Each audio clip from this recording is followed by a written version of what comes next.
champions are crowned, where dreams come true. You're watching Fox Sports. Training camp signals the beginning of a new season.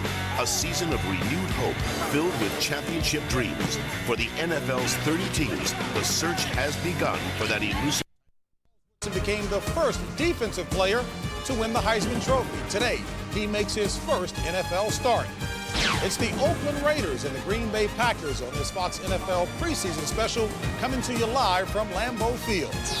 As we welcome you to Los Angeles, as Fox Sports gets set for its 5th year of televising the National Football League. And hello, everyone. I'm James Brown. Thank you so very much for joining us today. Joining me, as always, as they will throughout the entire season, all the way through Super Bowl 33, co-host Terry Bradshaw. How you doing? Thank you. Good to see you again, partner. JB. Off the farm, back here to do the deal, right? Absolutely. All right. And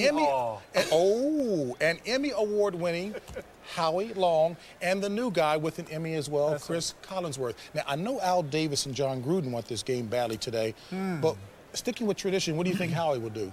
Well, sticking with tradition, what Howie will tell all our viewers out there right now is how much he picks the Oakland Raiders this year to go all the way to the Super Bowl. And, ladies and gentlemen, he'll do that simply because he does it every year. 5 years now, 5 times he will pick them. They owe him money. They won't pay him. And he will stick. As bad a football team as the Raiders are, let's listen to Howie Long's prediction. Howie, tell us about the Raiders. Listen to this. Listen. Go ahead. I picked the Raiders. No, you don't. That was just in rehearsal. I didn't think you were going to really do it. Serious. I do. I just How much money do they owe you? They don't owe me anything. I guarantee you nobody owes me a dime. Anywhere. Because if they did, they'd be dead with this guy. I'm picking the Raiders. Why? Great team. Lousy defense. Well, you know, the defense has struggled. 30, we can improve on 30, though. No. The 30th ranked defense, we can improve on that. There's only 30. Right. You can't A lot of folks out there don't know that, though. If you're 30th, you're not struggling. You're awful. I'm telling you, if you're 30th, they were flying. You saw the game last week versus Dallas. They're flying around. That's a good sign. They're flying around, playing with a lot of emotion.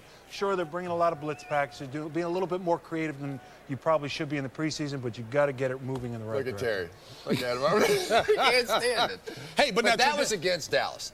That was against Dallas last week. Chan Gailey's putting in that new offense. Yes, they look good. This week, Brett Favre, the Green Bay Packers. Good test. Now we will see about this. Brett Favre, nice segue to Terry. Yeah. What flavor of the month quarterback are you hopping on? Seth Joyner fighting for a spot on that roster in Green Bay. Microdiscectomy done by Robert Brooks' back. He's going to be fine on Robert Brooks.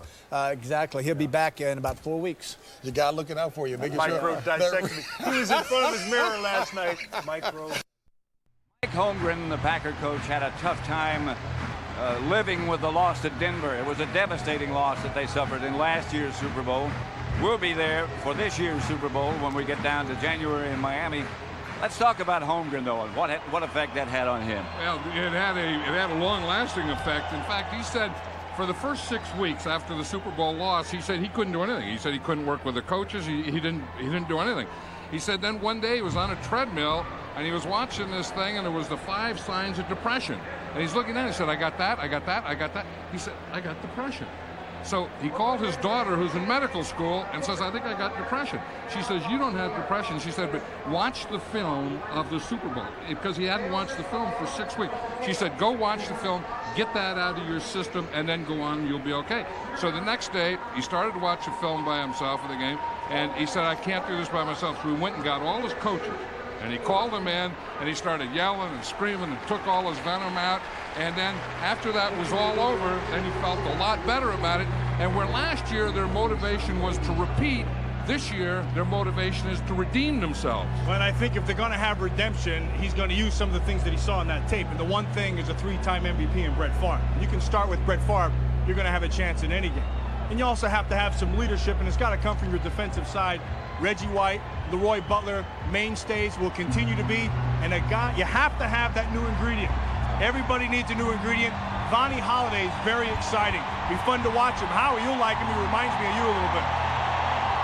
John, you were a coach of the Raiders. Matt was a player with the Raiders. In recent years, it seems like they've changed coaches every year. It's been a troubled franchise. Now they've hired a new coach. John Gruden? Is he the man for the job? I think, yeah, that John Gruden is a man. He's only 34 years old, but this guy is ready to be a head coach in this league right now. And he brought a couple of things. One, he brought attitude, where the players are going, you know, they're crisp, they're blocking, they're tackling, they're going after things.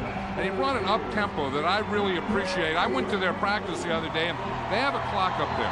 And from the time the play is over until they get started for the next play, he gives them 18 seconds. 18 seconds to get back in the huddle, call the play, get up to the line of scrimmage.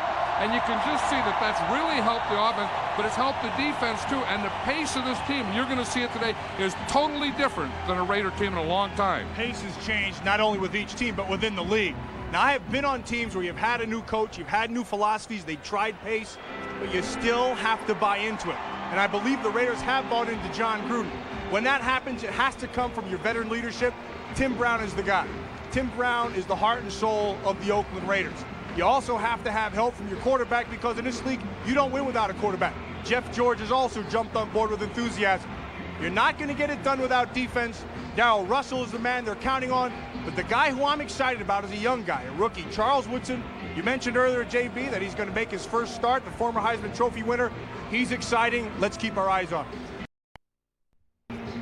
As they've won the toss and will receive, the Packers to kick off with Brett Conway, who had an injury that kept him out of all last year. Ryan Longwell came on and did a yeoman-like, a very outstanding job as the kicker. And now deep for the Raiders at the goal line.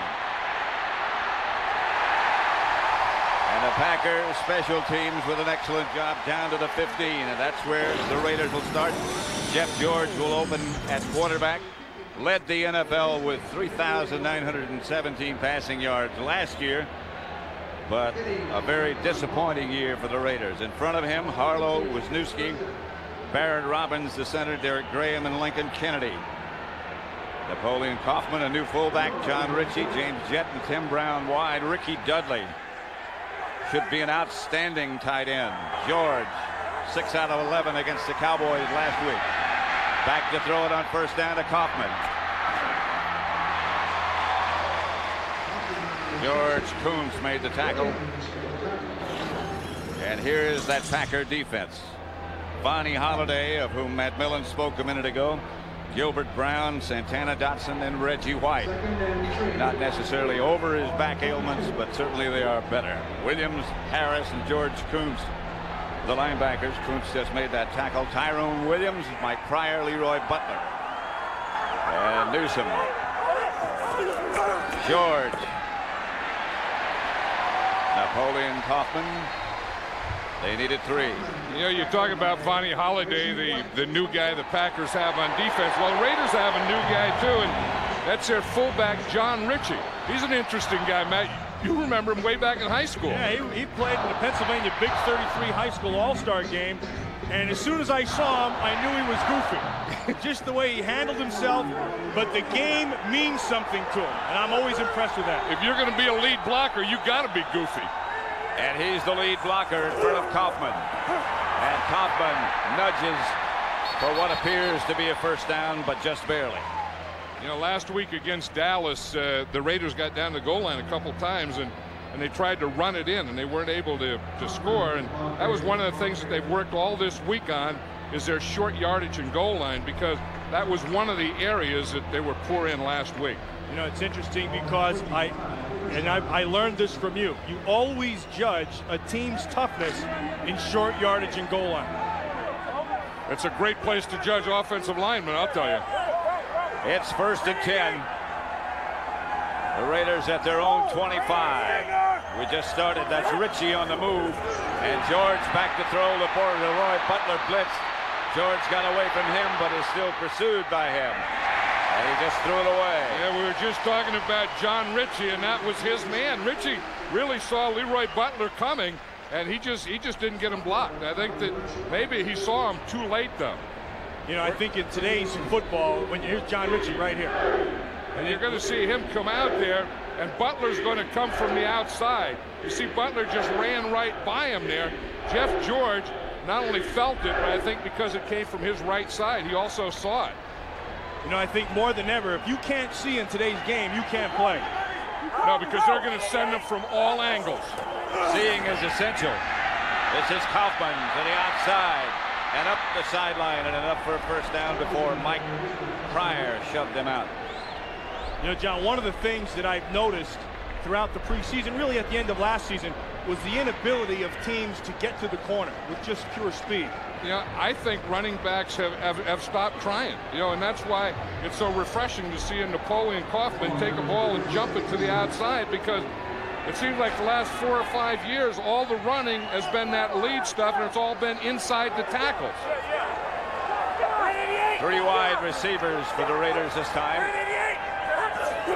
George back to throw it. Has some time, gets it to Ritchie. Ritchie crosses the 40, about the 42, knocked down by George Kuntz.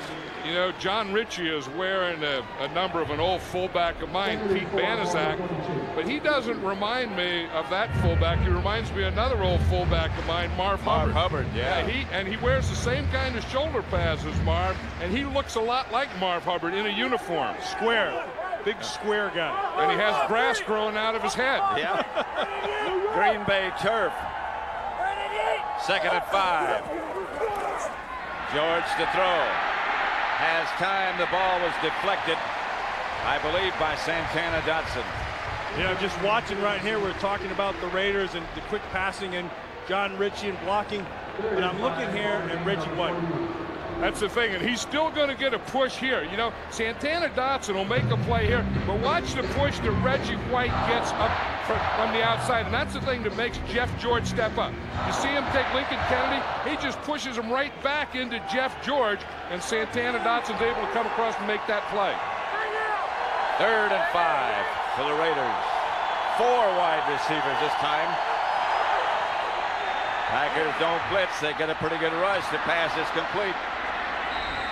Rodney Williams makes the reception, and that's enough for a Raider first down. Move into Packer territory. This is one of the guys the Raiders really like. I think he's going to make the team, is Rodney Williams.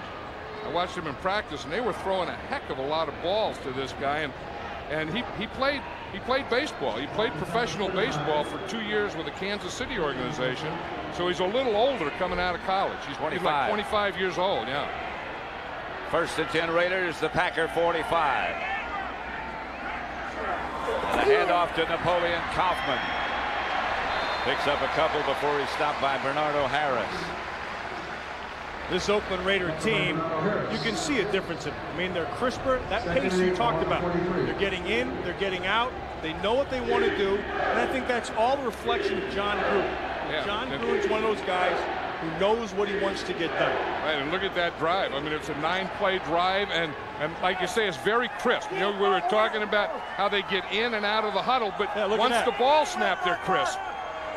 He's got 15 seconds to play with. Gives him time for a good look. Gets the ball out to Napoleon Kaufman. I beg your pardon, not Kaufman, to Tim Brown. Well, I tell you, Steve Wisniewski got away with a little bit of a hold there, coming off the corner on Leroy Butler. Yeah, I think Steve Wisniewski, here's Steve Wisniewski right here. He was an old Penn State guy like you, huh? Yeah, and what's going to happen, watch, Butler's a great blitzer. Wisniewski has to make a decision, and here's his decision. You see that? His decision is a left to the chop. Yeah, that old left hook. When in doubt, you always throw a left hook out there. You don't let him get to your quarterback no matter what. It's 3rd down. They need 7. George changing the play. And the Packers coming on a blitz. Again, that's Rodney Williams, and he got another first down. Hey, you know, Pat, that's Rodney Williams, but the play really was made by Tim Brown. As Tim Brown came inside, you're going to watch him. Right here, comes down. Tim Brown, yeah. And he's going to make the pick. He's going to draw it inside, and then that allows Williams to get outside because Pryor had to play off. You know, and the other thing, I think that could have been an audible because Jeff George, I think it was. You know, because of that crispness getting in and out of the huddle, that gives him a lot of time, like right now at the line of scrimmage, to look over the defenses. 3 wide receivers. Tight end lined up on the right side. George back in the pocket, going deep. Good throw, but just through the hands of James Jett. Well, you talk about some wrestling matches going on inside. watch Gilbert Brown and Steve Wisniewski, number 76. Both are very physical players, and both are not going to quit till the thing's over. Starts with Barrett Robbins, just takes him, and he's working on Robbins the whole time. It just powers right through him. You know, Gilbert Brown, people see the great girth, but the guy can move. Yeah, and very quick. If Gilbert Brown can ever get a side or a shoulder, then that's like 350 pounds against 150. 2nd and 10. George Kuntz on Napoleon Kaufman. It was just a matter of time. We know Fritz Shermer and his defenses, he is going to keep adding guys, and he's going to get penetration because he's not going to let things happen. Here's George Kuntz. He just times this thing perfectly. I don't think John Ritchie saw him at all. He got right in behind Ritchie. Watch, you see Ritchie go there? He gets right in behind Ritchie and gets Napoleon Kaufman for the loss. Jeff George said last night he was going to play 10 plays. He's already had 14 in this drive. George, pass incomplete. Intended for Kenny Shedd. And there was just a little miscommunication. It just goes to show you what a loss will do. You know, I mean, you have everything going, then the defense gets penetration. Fritz Shermer calls a blitz. Kuntz comes in there free. You throw him to left. That changes the whole game. I think the sign of a good offensive and defensive team is to just be patient. Leo Araguz back to punt. To Mike Pryor. Araguz hangs it really high. Takes a Green Bay bounce, but the Raiders still down at about the 12-yard line where Green Bay will take over. We'll get a chance to see Brett Favre and the Green Bay offensive unit when we come back. 8:06 left in the first quarter. The Green Bay offense led, of course, by Brett Favre. The only player in NFL history to win 3 consecutive MVP awards. In front of him, Verba, Rivera, Winters, Timmerman, and Dotson. Raymond Harris gets the start with William Henderson, Freeman, and Mays, the wide receivers. Mark Chmura, the tight ends, but they're starting with 2 tight ends. Mays comes left. There is one back. Raymond Harris, the ex-Chicago Bear.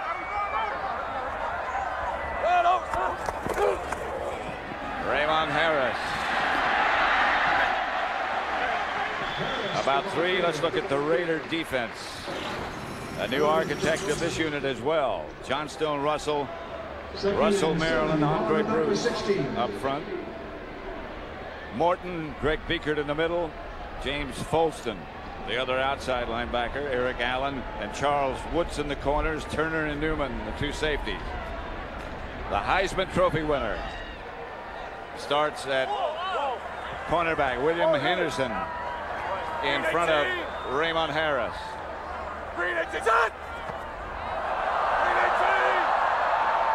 No flags. Favre to throw it. Tight end Mark Chmura. You know, John, it's just like we talked about at the start of the game. If it's going to be redemption, it has to start someplace. And if you've got Brett Favre, heck, you ride redemption to the hill. And just look at the way that he gets back there. He finds his big tight end, Mark Chmura, and just throws him the ball perfectly. I mean, Brett Favre, to me, always looks like this game is not only easy to him, but it's fun for him. He has fun constantly. Yeah. Like everything he does. Go in a hurry. Raymond Harris didn't quite get back to the line of scrimmage. Played well by the Raiders. One of the things that the Raiders have shown with their defense is a lot of movement, a lot of stunts, a lot of blitzes, and that's one of the trends that's going on in the National Football League. Well, what they want to do is, here's a line of scrimmage. They want to attack the line of scrimmage and play on this side as they're doing there. Get penetration, get in the backfield before plays get started. 2nd and 12.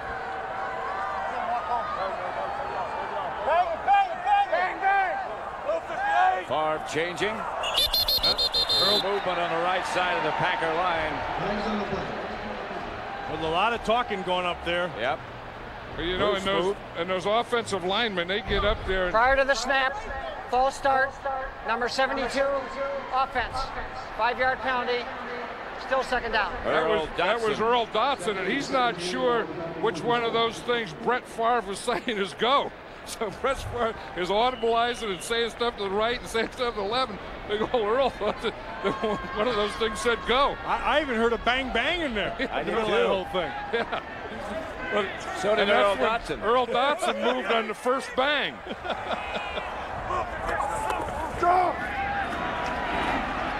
William Henderson gets the carry and only gets a couple. That's going to bring up 3rd and long. You know, you wonder why Dorsey Levens isn't here, of course.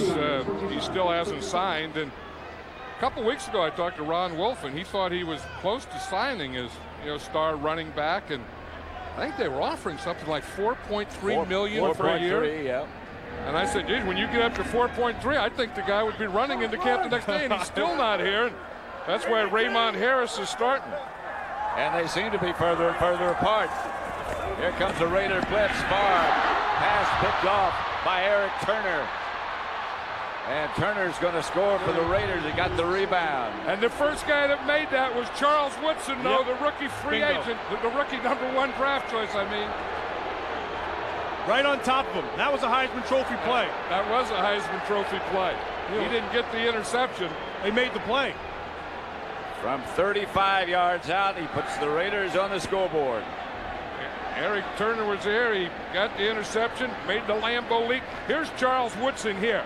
Now watch the hit. He's going to come up here and hit Mays just as the ball gets there. It's knocked out of his hands, and there's Eric Turner taking it all the way to the Lambeau leap. Boom, boom, boom.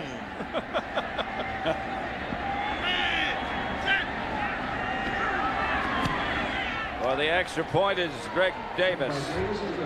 It's good. That makes it 7-0 on the interception by Turner. 35 yards he went to score the Raider touchdown. Back at Lambeau Field, the Raiders 7-0 over the Packers. After the touchdown, look at Brett Favre. Johnstone walks by and had a couple of words to say to him, and Brett, not being a guy to pass up another word, had something to say back. And it ended up in a friendly push by both of them. Greg Davis. This is Melbourne, the return man. Struggles to get to the 20, just outside the 20. 7-0. Beautiful afternoon in Green Bay. Packers trail 7-0. But hey, you got to be goofy to play special teams. John Henry Mills just proved that. Yeah, he was a Pro Bowl special teamer a couple of years ago. Favre over the head of Antonio Freeman. Well, Freeman had that ball. Did. They able to come down because Eric Allen had fallen down. You know, an interesting thing is no matter how many MVPs you win and how many awards you win, after you have an interception, it still affects you. And look at this ball here. You say Eric Allen falls down, and Brett Favre just threw a bad pass. Yeah, he did. Yeah, I mean, he gets a little fired up. I mean, he'll get fired up when he's nervous. He'll get fired up when he's anxious. He'll also get fired up when he's upset and throw some bad balls. 2nd and 10. Raymond Harris. Nudged out of bounds by Eric Allen. Picked up about 4. You know, one of the things the Raiders feel is that they're going to do a lot of blitzing this year, and they're going to play on the other side of the line of scrimmage and bring linebackers and defensive backs. And if they do that, their 2 cornerbacks really have to hold up because they're going to have to play a lot of man-to-man. Number 30 shaken up is Anthony Newman. I noticed as Anthony Newman's going off, one way to combat all that movement and stunts and all that is the Green Bay Packers will go up and go real quick on a quick count just to try to get them not on the run. Yeah, here's Anthony Newman, number 30. He just gets rolled over right there. Louis Riddick has replaced him. He had a couple of big hits last week. Receiver set up for Green Bay. Raiders apply some pressure. Favre has to get rid of it. Intended for Henderson, incomplete. You know, the interesting thing, the pressure was supplied by Pat Swilling. That Swilling sat out last year, didn't play at all, and came back this year, and they're going to use him. They think that he'll be a real addition to him as a pass rusher. And one thing that he does is he really uses his quickness and speed, but on that time he just pushed Ross Verber right back. Sean Landeta, as Rodney Williams signaled fair catch. Landeta, the Green Bay punter. There's a name we've been saying for a long time. Back to the Giant championship day. 24 left to play in the first quarter. Oakland took the opening kickoff. Their starting drives began at their own 15. They kept it 14 plays and kept the ball almost 7 minutes. Like you said, they were talking about Jeff George said he was going to play about 10 plays, but I think because that first drive was so long, he's probably going to play a couple of drives. Well, he's the quarterback again. The pass is high over the head of, well, underneath Jet, over the head of the tight end. There's a guy, Jack Tatum, there that on this very field, right down in that far end zone, he picked up a fumble in the end zone and ran it 104 yards, a fumble return, and to this day, it's still in the record book. Jack Tatum should be in the Hall of Fame. Yeah, I mean, Jack Tatum was, you know, when you talk about safeties, he's the guy that everyone is trying to be like. Still today. That's Richie. Picked up a couple. I saw Tatum play when he was still at Ohio State, and it was a minimum boys then. Well, and you go all the way back to his high school days in New Jersey, and it was the same thing then. And then when he went and played all those years with the Oakland Raiders. You know, it's funny you talk about the great safeties like a Ronnie Lott, and Ronnie Lott would try to always pattern his game after Jack Tatum. And Ronnie Lott's going to be in the Hall of Fame. Another one, yeah. He says, I want to be like Jack Tatum. 3rd and 7. 3 wide receivers this time for Jeff George. Packers showing blitz. And they do bring one linebacker. George fired. Oh, nice play. Complete. Tim Brown, the intended receiver, broken up by Pat Terrell. He was doing a pretty good job of pass protecting as Lincoln Kennedy. Yes, he is. Yeah, he's blocking Reggie White. White tried to put that hump move on him, and he didn't move Lincoln Kennedy at all. Let's watch it. Here's Kennedy right here. See, here's Reggie out here. See, and he's going to come from the outside. And watch, he tries to put it on there. He doesn't move him at all. Kennedy just, boom, he just stays right there with him. Lincoln Kennedy lost 30 pounds in the offseason, and he's a better football player. Yeah, he looks better. He's moving better. Milburn back, signaling fair catch. As you probably know, instant replay was voted down in the NFL in the offseason, but it's here today. They're going to try it a couple of times in preseason, and this is one of the games, and here's how it works. Well, what the coach does is he's going to push a button. He has a thing on his wrist. He pushes a button, and that's going to send noise and vibration to these 4 officials. 1, 2, 3, 4. They're going to all hear it and feel it, and then they'll go look at it on the monitor. After the next play, we're going to show the button, show how it works.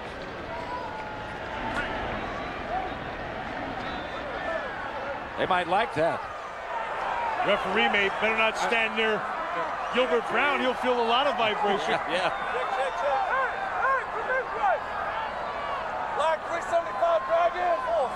Still Brett Favre. Too much time? Maybe so. Flag on the play. Mike Holmgren. Delay a game. Offense. 5-yard penalty. Still first down. So I'll Here's press how it this works down. now. Vibrates here, and it tells me the visiting team has challenged the play on the field.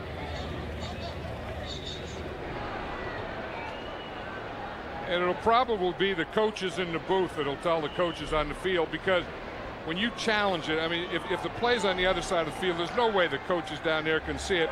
But the coaches in the booth, they have a monitor in their booth, so they can look at it, and if they see something, they'll tell the coach. Favre, incomplete. Intended for Antonio Freeman. I tell you, that Charles Woodson, he's gonna be all right. Well, and that was the thing that they were worried about. You know, if they're going to do this defense, like I said a little earlier, these guys have to come through for them, and they have to be out there. And a lot of times they're going to be left on an island, and they have to play man to man. And I'll tell you, he's pretty scrappy. He fell down there, almost fell down, bounced right back up, and he was right on that ball. He was telling us last night that he just wants to stay patient, maintain the discipline, because, and we watched it on tape last week, if he sees something, he's a playmaker. He wants to go get it. No, he's a gambler, and and he's going, and eventually he will be gambling in this defense too. 2 tight ends, screen pass coming. Raymond Harris, and that'll be enough for the Packer first down. Green Bay Packers, with this offense and Favre, have always run great screens. He just has a feel for it to draw him in. Brett Favre does, and the 49ers did, and I think Mike Holmgren brought that there. You see how the screen, they let the lineman come up the field, then they get the offensive lineman out in front of it. Raymond Harris sets up a block there. Even though he didn't get a good block, he did a good job of a setup. That's Frank Winters getting out there. Big old bag of donuts out of that thing, huh? Can't beat that. 22-yard gain, first down. Here's Favre to throw it. In the middle, Chimura. Another Packer first down. Louis Riddick made the stop. Chimura's contract comes up this next year, and Brett Favre says, I'll restructure my contract. I'll do anything to get this guy re-signed. And you can see why. I mean, a guy gets a little rush. He needs something. He looks for something. And it's always the big tight end in the middle. I mean, that's the easiest guy to find. Yeah, and big is the operative. You forget how tall Chimura is. I mean, he's a big target. Big target. And it helps when a big target is also a good player and your best friend. Raymond Harris just crosses the 40. Folston made the stop. One guy they're looking at. There's Steve Wisniewski. Well, what are those things on his feet? What does he do that for? What's that all about? I don't know. It has to be balance or something. Probably. They have more.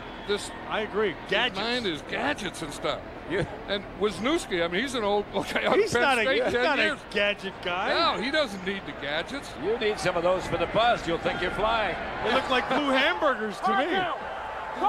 Gilbert burgers. Gilbert burger combo. What the heck was that all about? Loose ball. Henderson lost it momentarily. Got it back. Henderson changed his number. You remember Doug Evans, the corner that they lost in free agency, wore number 33. And Ron Wolf was telling me the other day, he said, the day that Evans leaves, he gets a call from Henderson. And he thinks Henderson, oh, geez, we should have kept Doug Evans. And he said, hey, can I have his number? Can I wear number 33? Sorry, left. Can I have 33? Yeah. 3rd and 8. Ron Wolf liked him better in 30, he said. Here comes a Raider blitz, picked up pretty well. Pass is deflected. Chimura made a dive, couldn't come up with it. John, just watching, I mean, impressions of the Raider defense. We watched them on tape, and I'm watching them live. And what they're doing with their offense, with the pace, there's definitely a carryover. Because they just look completely different than they did a year ago. Well, I was saying how they have that 18-second pace for their offense. Well, when they do that in practice, their defense has to practice at that same pace also. And I think it's helped them and gotten them in better condition. This is Landeta, and this is a good punt. Going to bounce into the end zone. They'll bring it back to the 20. You never know how it's going to bounce. A sellout crowd in Green Bay, as always. Now, this is a crowd. I think the NFL needs more of this kind of thing. And everybody shows, I mean, you talk about having fun. Watch Brett Favre here. He wrote right on the camera. Yeah, right on the camera. He said, that's all right, to wipe off and don't load. Kaufman, no gain. Reggie White. Here he is, being serious as usual. A mark right on your face. He does enjoy life. Yeah, and then he says that'll come off. Then he reads the pen and it doesn't come off. At least he knows what the word permanent means. 2nd and 12. Ball on the 18. 2nd and 12. It's going to be the end of the quarter right there, boys. As they head to the sideline, the clock ticking down. That's the end of the first quarter with the score The Oakland Raiders 7, the Green Bay Packers nothing. This Fox NFL special will continue after these messages and a word from your local Fox station. Summerall with John Madden and Matt Millen. Lambeau Field, Green Bay. The Oakland Raiders have the ball, 2nd and 12. Harvey Williams replaced Kaufman. Passes out to Williams. Couldn't hang on, incomplete. I think the Raiders and their new coach John Gruden are taking this game a little more seriously than you might a second preseason game. I know when last night talking to John Gruden, he wasn't as excited as he is today. Oh, no question. And talking to Jeff George, he said, yeah, I'm going to play about 10 plays. 10 plays and I'm out of here. Yeah, he's still in there. Second quarter still going strong. I think, yeah, but this feels more like a regular season game. I mean, this crowd to sing, you can't beat this. No. George back to throw. Gets it to Williams. Packers do well. And there's a flag on the play. Terry McDaniel came up to make the stop. And that's personal foul. Roughing the passer on the gotta be on the defense.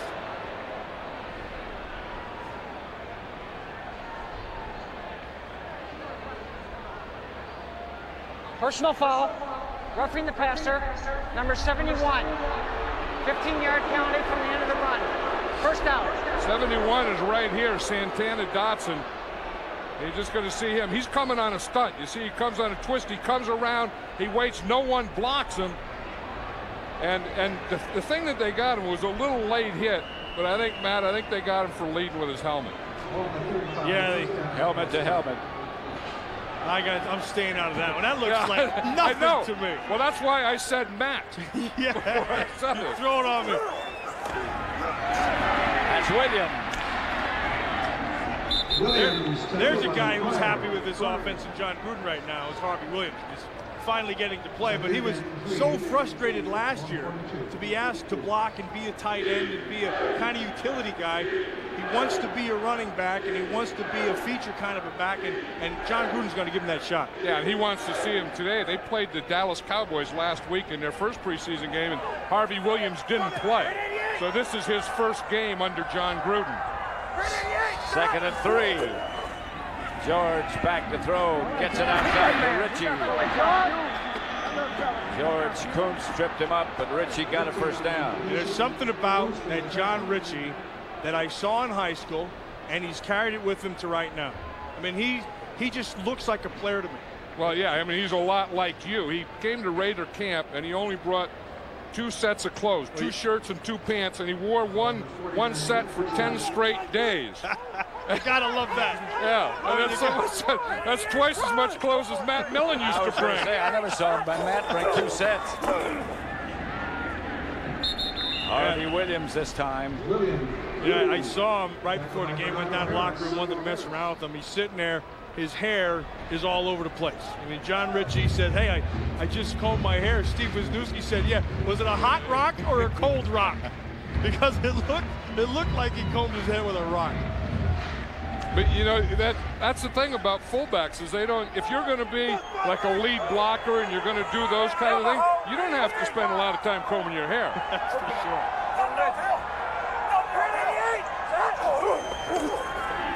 Packers coming on a blitz, 2nd and 7. Nice situation. Nice play by Gilbert Brown.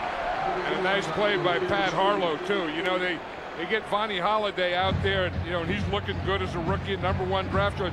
Well, you're going to throw a short pass to that side or a screen pass. You got to get the guy's hands down. And watch what Harlow does right here to Vonnie Holiday. Here's Brown. We'll talk about Brown also.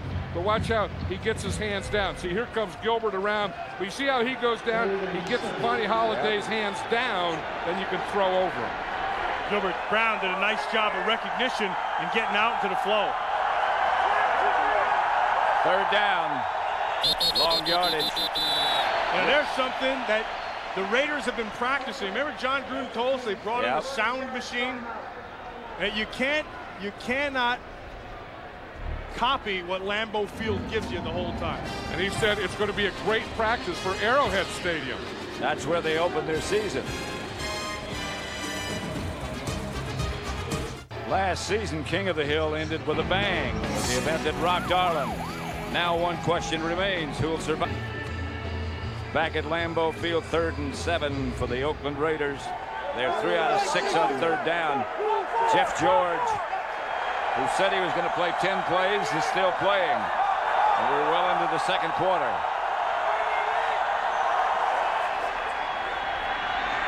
George across to Ricky Dudley, incomplete. He juggled Leroy Butler with him. Roy Butler was right there, and he had, not only did he had good coverage, but when the ball got there, he just jumps all over him. Well, and I think that's a matchup. If this was a game, this is a matchup you'd want to feature. Because Ricky Dudley, I think, is extremely talented, but I will take Roy Butler in a matchup with most anybody. Yeah, because you're not going to work on Roy Butler all day. I mean, you may get a play here or there, but that's not going to be a staple of your diet.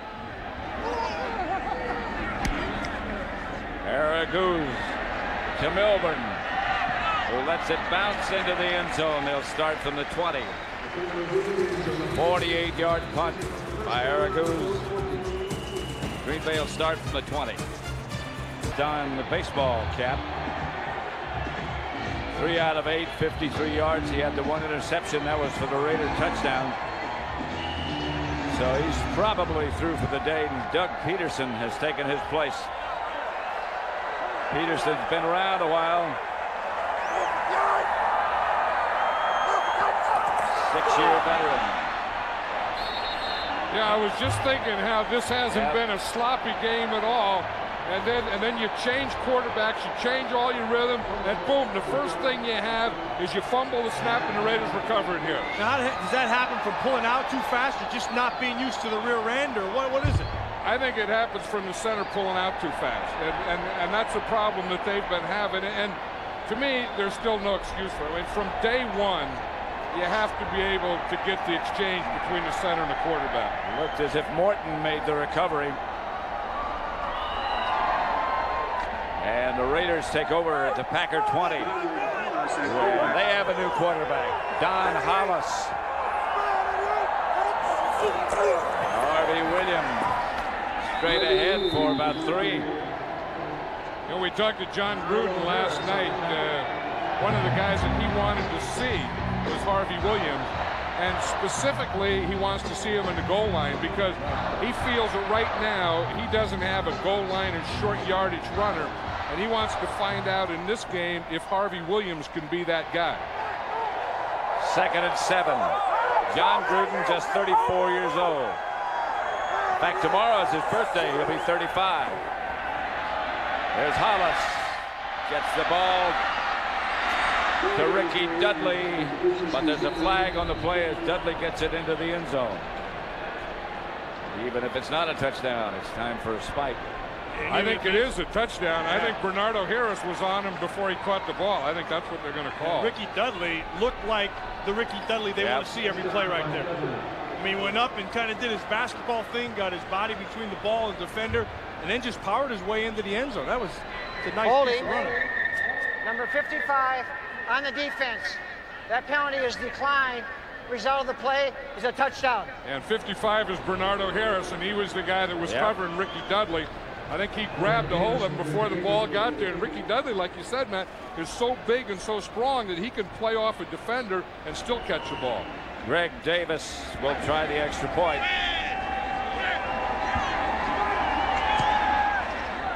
Good job getting the ball down. The holder, Leo Araguz, had to stand up. And then put the ball down, and the extra point was good, 14-0. Quarterback, Greg Davis, kickoff. Sails down to roll Preston.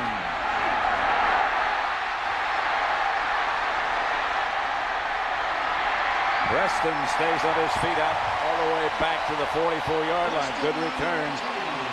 Let's look at the touchdown again. Here's Ricky Dudley. He's the tight end. Here's Bernardo Harris right there. Now watch what happens. Dudley comes here. Bernardo Harris is going to grab him and hold on to him. You can get one jam, that's the first one. But the second one you couldn't. You see the official in the back, whose job it is to watch that tight end, saw it right away, and it was a good call. but I think the thing you see is how strong Ricky Dudley was. Yeah. Now watch this run back. The first thing you want to do is get up in here with your wedge. There's the wedge right there. Get up there, draw everyone into the wedge, then see if you can find a seam right or left. It's exactly what he did. There was a seam out to the left, took it up the left sideline. Hey, Glenn Milburn did a heck of a job. Yes, he did. The little body he has. Preston is the injured Packer.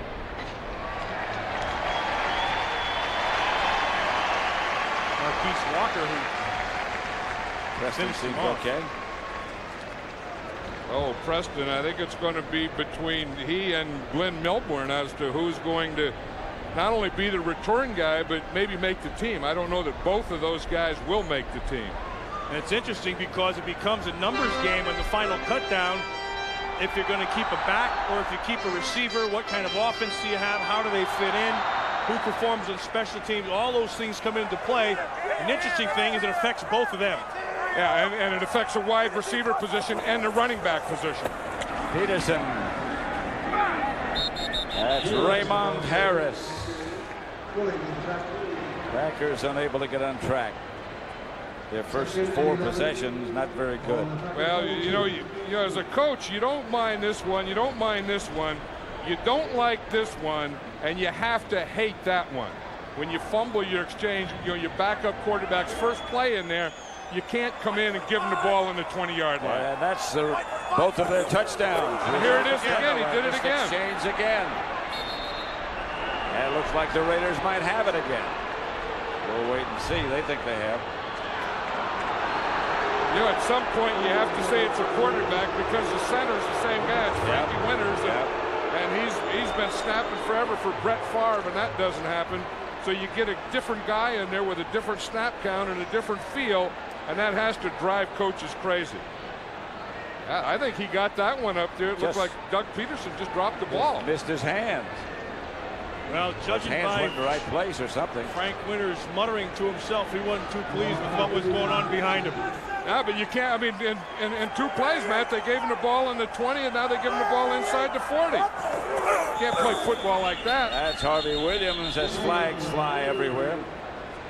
Hey, John, you know, another observation, just watching the Packer defense, is Gilbert Brown looks like he's in better shape than he was a year ago. I mean, forget. Prior to the snap, false I start. think that's safe to say. Number 74. Yeah. 5-yard penalty. Still first down. I mean, he's not. Last year at this time, I remember watching in the first game, he was sucking some serious wind. Yeah. And now he's not. I mean, he's up there every play. And he's still a big man, but he's going every play. And he's doing more conditioning now in the same amount of eating. That's Harvey Williams bouncing off tacklers for good yardage. Williams, tackled by Reggie White.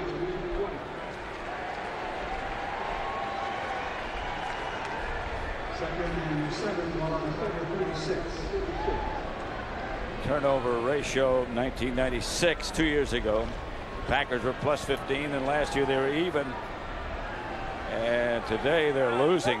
They're in the minus column. And Mike Holmgren prides himself on precision, and he doesn't have it today. Hollis incomplete. Intended for Kenny Shedd. You talk about Gilbert Brown, and he's in better shape. Could you believe that he was the anchor man on the high school relay team? What's amazing is that he was at 300 pounds, he said. Yeah, 305. He ran the anchor lap. That's phenomenal. Yeah. I mean, that he was over 300 pounds in high school. And then they said the other day that they put him on the treadmill between practices and put it at the highest point, and he runs that. I want to see that. Here's Hollis. Incomplete, no flags. The ball was deflected before it reached the target by Rodney Williams. And see, there's some words going on in there with Vonnie Holliday and Steve Wisniewski. Well, you know, anytime Wisniewski plays, there's words going on between Steve Wisniewski and whomever. Well, you know, he gets the rap thrown on him that he's a dirty guy. But I watched Wisniewski, and what he does, which guys don't like, is he goes to the whistle every play. Yeah, and that's the way you should play. And I mean, if they don't like it, then heck, then let them fight.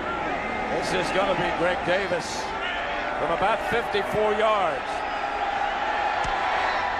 Plenty of leg. And it's good. A 54-yarder for Greg Davis. I'll tell you one thing, the Raiders came in here today in this first half with some juice. Yep. 17-0 they lead. All 17 points scored off 3 Green Bay turnovers, 2 of them on bad exchanges between the center and the quarterback. Davis to kick it off. It's going to be Milburn this time at the 7. Glenn Milburn with room. Good return by Milburn. Yesterday we spoke to Raider coach John Gruden about the objective of today's game. We want to evaluate our football team. That's number one priority. But this is going to give us as close to the game-like setting we're going to have in Arrowhead Stadium in our opener that we can possibly get. We're playing a great football team on the road. It's going to be loud, and it'll be a real good test for us. Right now it's not so loud. The Raiders lead at 17-0. Peterson overthrown, intended for Derek Mays. Nothing there. Good coverage by the Raiders. Yeah, Doug Peterson ought to feel pretty good about just getting the snap from center and getting back there and getting started. I mean, his start in this game has been a nightmare, both for he and probably for his family too, but for he and Mike Holmgren, I was going to say. 2nd and 10. Frank Winters is still the center. There's a veteran group still in there. This is Raymond Harris, and he's not going to go anywhere. Tackled in the backfield, a flag on the play. Raiders aren't afraid to send anybody. That time they brought Charles Woodson off the corner. They're bringing people all the time, and I think that's like 90s, well, like 98 on football. Did you see that Chuck Osborne? Osborne, yeah, Osborne, he did, yeah. Number 52. I like it. Offense. And that's Frank Winters who was trying to block him. Down. We got the penalty. 52 was Frank Winters. Chuck Osborne lined up on Frank Winters and just took him and threw him right in the backfield, made the tackle, and Winters got a holding penalty. You think Watch Winters him. got all over again. Here's Osborne right there. You see him now. He just takes on Winters, and he just pushes him right into Raymond Harris, causes trouble, and then Winters is called for holding. At least he got the exchange back to Peterson. There he is across the middle to Thomason. Complete, but about 14 yards short of the first down, and the Packers will have to punt. Landella comes on. One of the things that pressure defense that the Raiders are employing right now will create holes like that, because they brought the corner and Woodson and they slanted to the top side, and it's tough for an offensive lineman if that guy's got 310 pounds going in one direction to have to redirect and get over there. Yeah, and I think Frank Winters was trying to slide to that side. I don't even think he was trying to block Osborne. Fine punt by Landella. Chases Rodney Williams all the way back inside this 10-yard line. He gets it back to almost the 20. Anthony Fogel made the stop. Yeah, it's good to see Reggie White out there playing so much. There was a time in the offseason where they thought he wasn't going to play. In fact, there was one day that he retired. Yeah, he retired. And then he came back, and Fritz Shermer said the two biggest surprises on the Green Bay Packer defense this season, one is Reggie White and how much he can play, and the other one, of course, is a rookie, you know, that has been a real surprise and a real good feeling for him. Buddy Holiday. On first down, Williams gets the carry. And there's Reggie White right there making the tackle.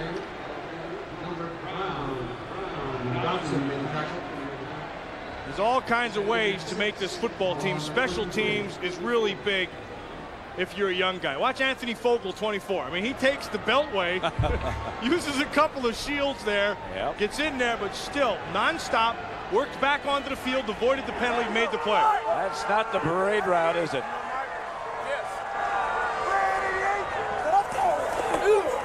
Hollis back to throw. Here comes the rush.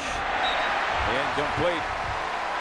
Intended for his tight end, Jeremy Brigham. Thomason, the backup tight end for the Packers. Watch his legs here. This is how he got hurt. Ball was underthrown, and he just caught himself underneath. Yeah, it's not supposed to bend like that. I hate to see that stuff. Yeah, that right foot got caught in the turf. This is new turf, by the way, at Lambeau Field. Hollis back to throw. Pass complete to Benjamin. And that's enough for a first. Yeah, you're right, Matt. After every play, Steve Wisniewski has something to say, some guy to bump. There's always, he's one of those guys that is always agitating. He's a good agitator. Yeah. Where did he go to school? He went to the Pennsylvania State University. There are guys like that who always run into people. People always run into them.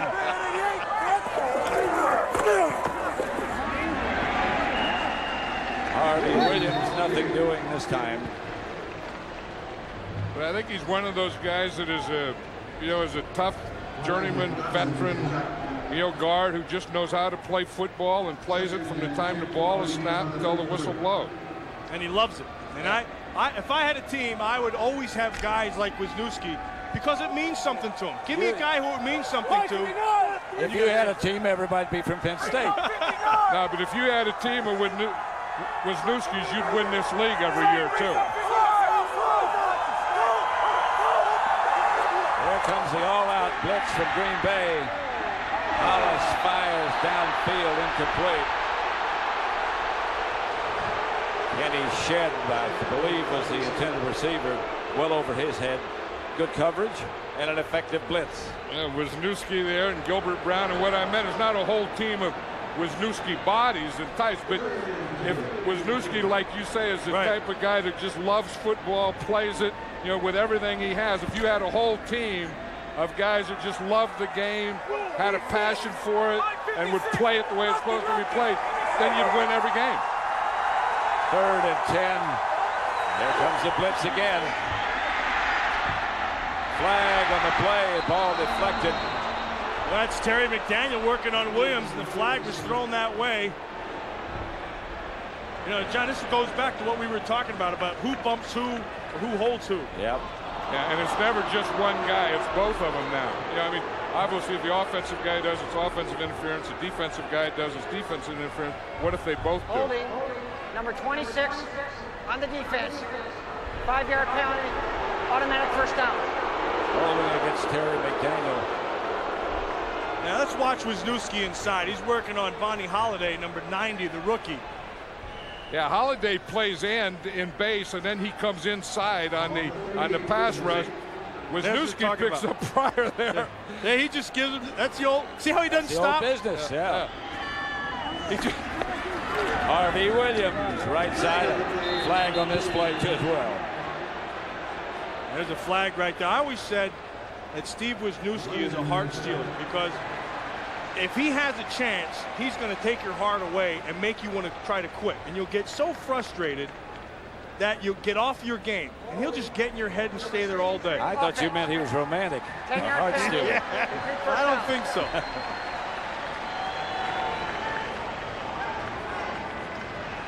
First and 20.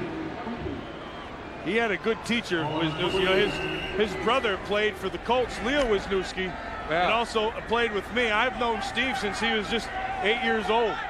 You've been around to Wisniewski down there all your life, haven't you? Right. That's right.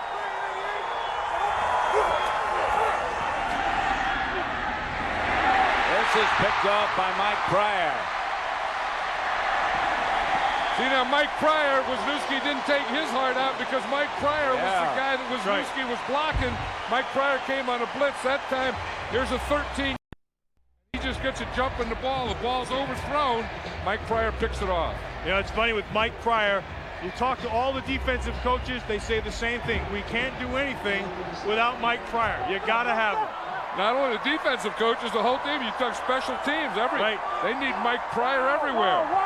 At the 36. Zamora. That Grady Jackson was right in on Peterson. Peterson did a good job of getting rid of that ball. Found Zamora, got rid of it real quick. Yeah, because no one blocked Grady Jackson. I mean, he's just gonna hit the gap.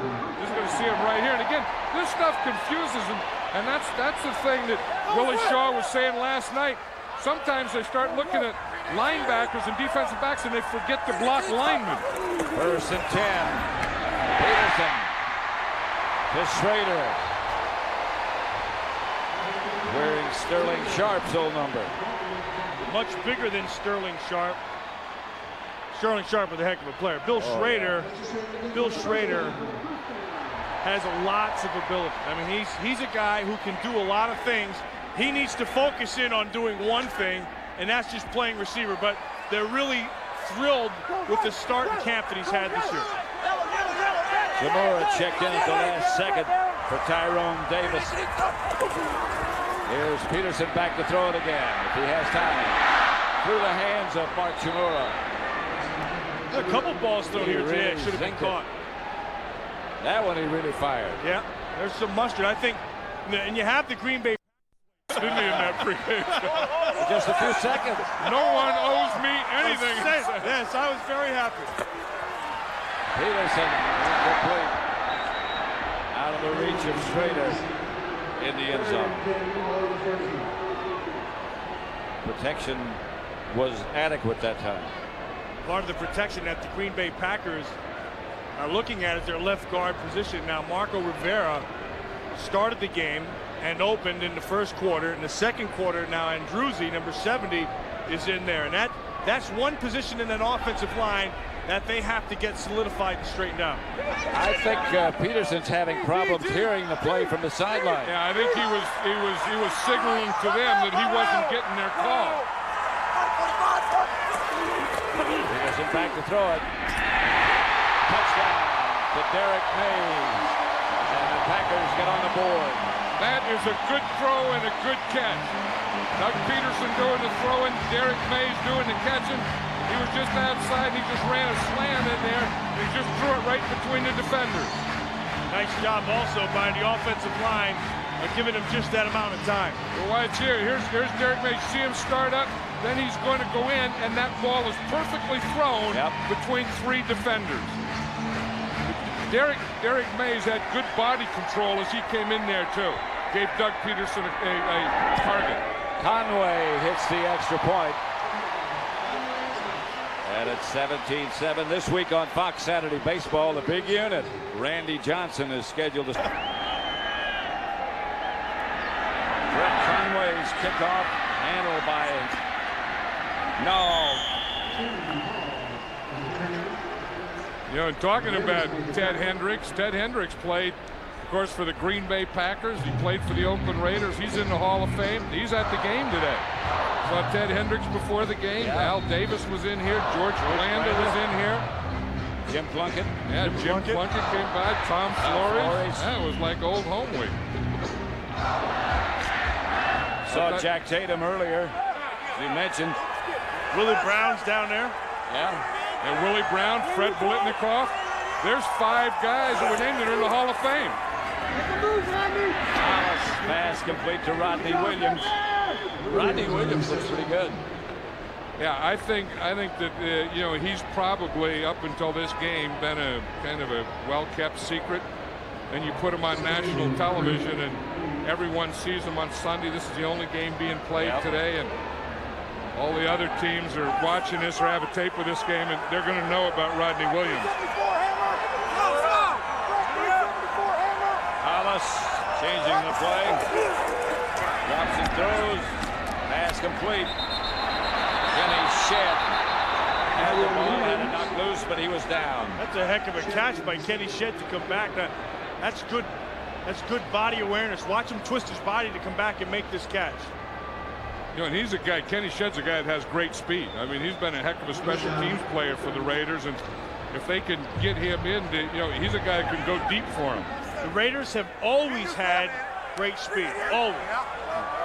Now all they have to do is put it together, and it looks like they're starting to. It's back to Williams. Gets a couple. The Packers, by the way, have won 33 consecutive games here at Lambeau Field.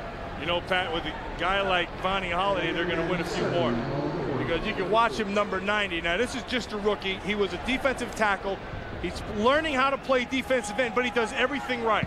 Holds the outside. He's powerful. He plays strong. Turns it back inside. Williams again. But, you know, he's playing an old veteran today in Pat Harlow. who's using a lot of tricks against him. Oh, yeah. You know, like on that play there, he knows that they're going to run inside, so he steps like he's pass protection and invites him to the outside and then just pushes him by. See, here's Harlow, here's Vonnie Holloway. He's going to invite him here, open up, invite him up here so that they can run in there. Yeah, Pat Harlow brings a full bag of tricks, too. And that was a trick right there. He tricked him, got him to go wide, go deep, and run inside him. They need 4 for the first. Hollis lobs it outside to Rodney Williams, who gets enough for the first down. Rodney Williams looks like one of those players that you develop a confidence in real fast. You know, just the way he carries himself on the field, you can tell he's a little bit more mature, goes after it, grabs it with his hands. And I think maybe he is a little more mature because he's a little older. He's 25 years old, like I said before. He played professional baseball for 2 years, then came back and finished college, so he is a little more mature than the average rookie. Rodney Williams, midfield.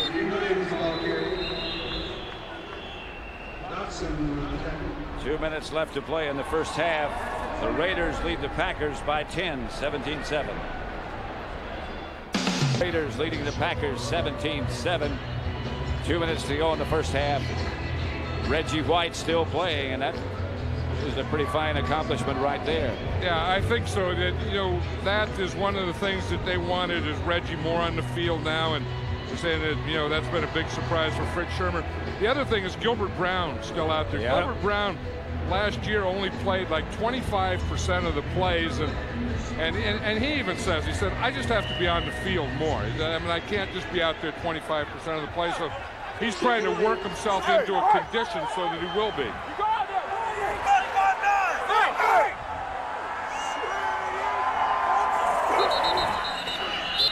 Flag on the play.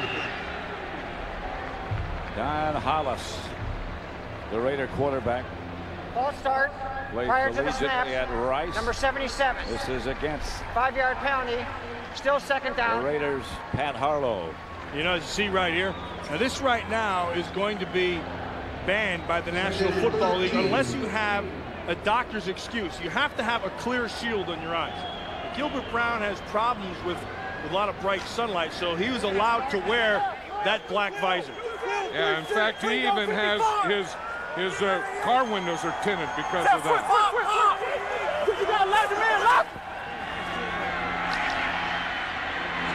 To the outside, to Derek Brown.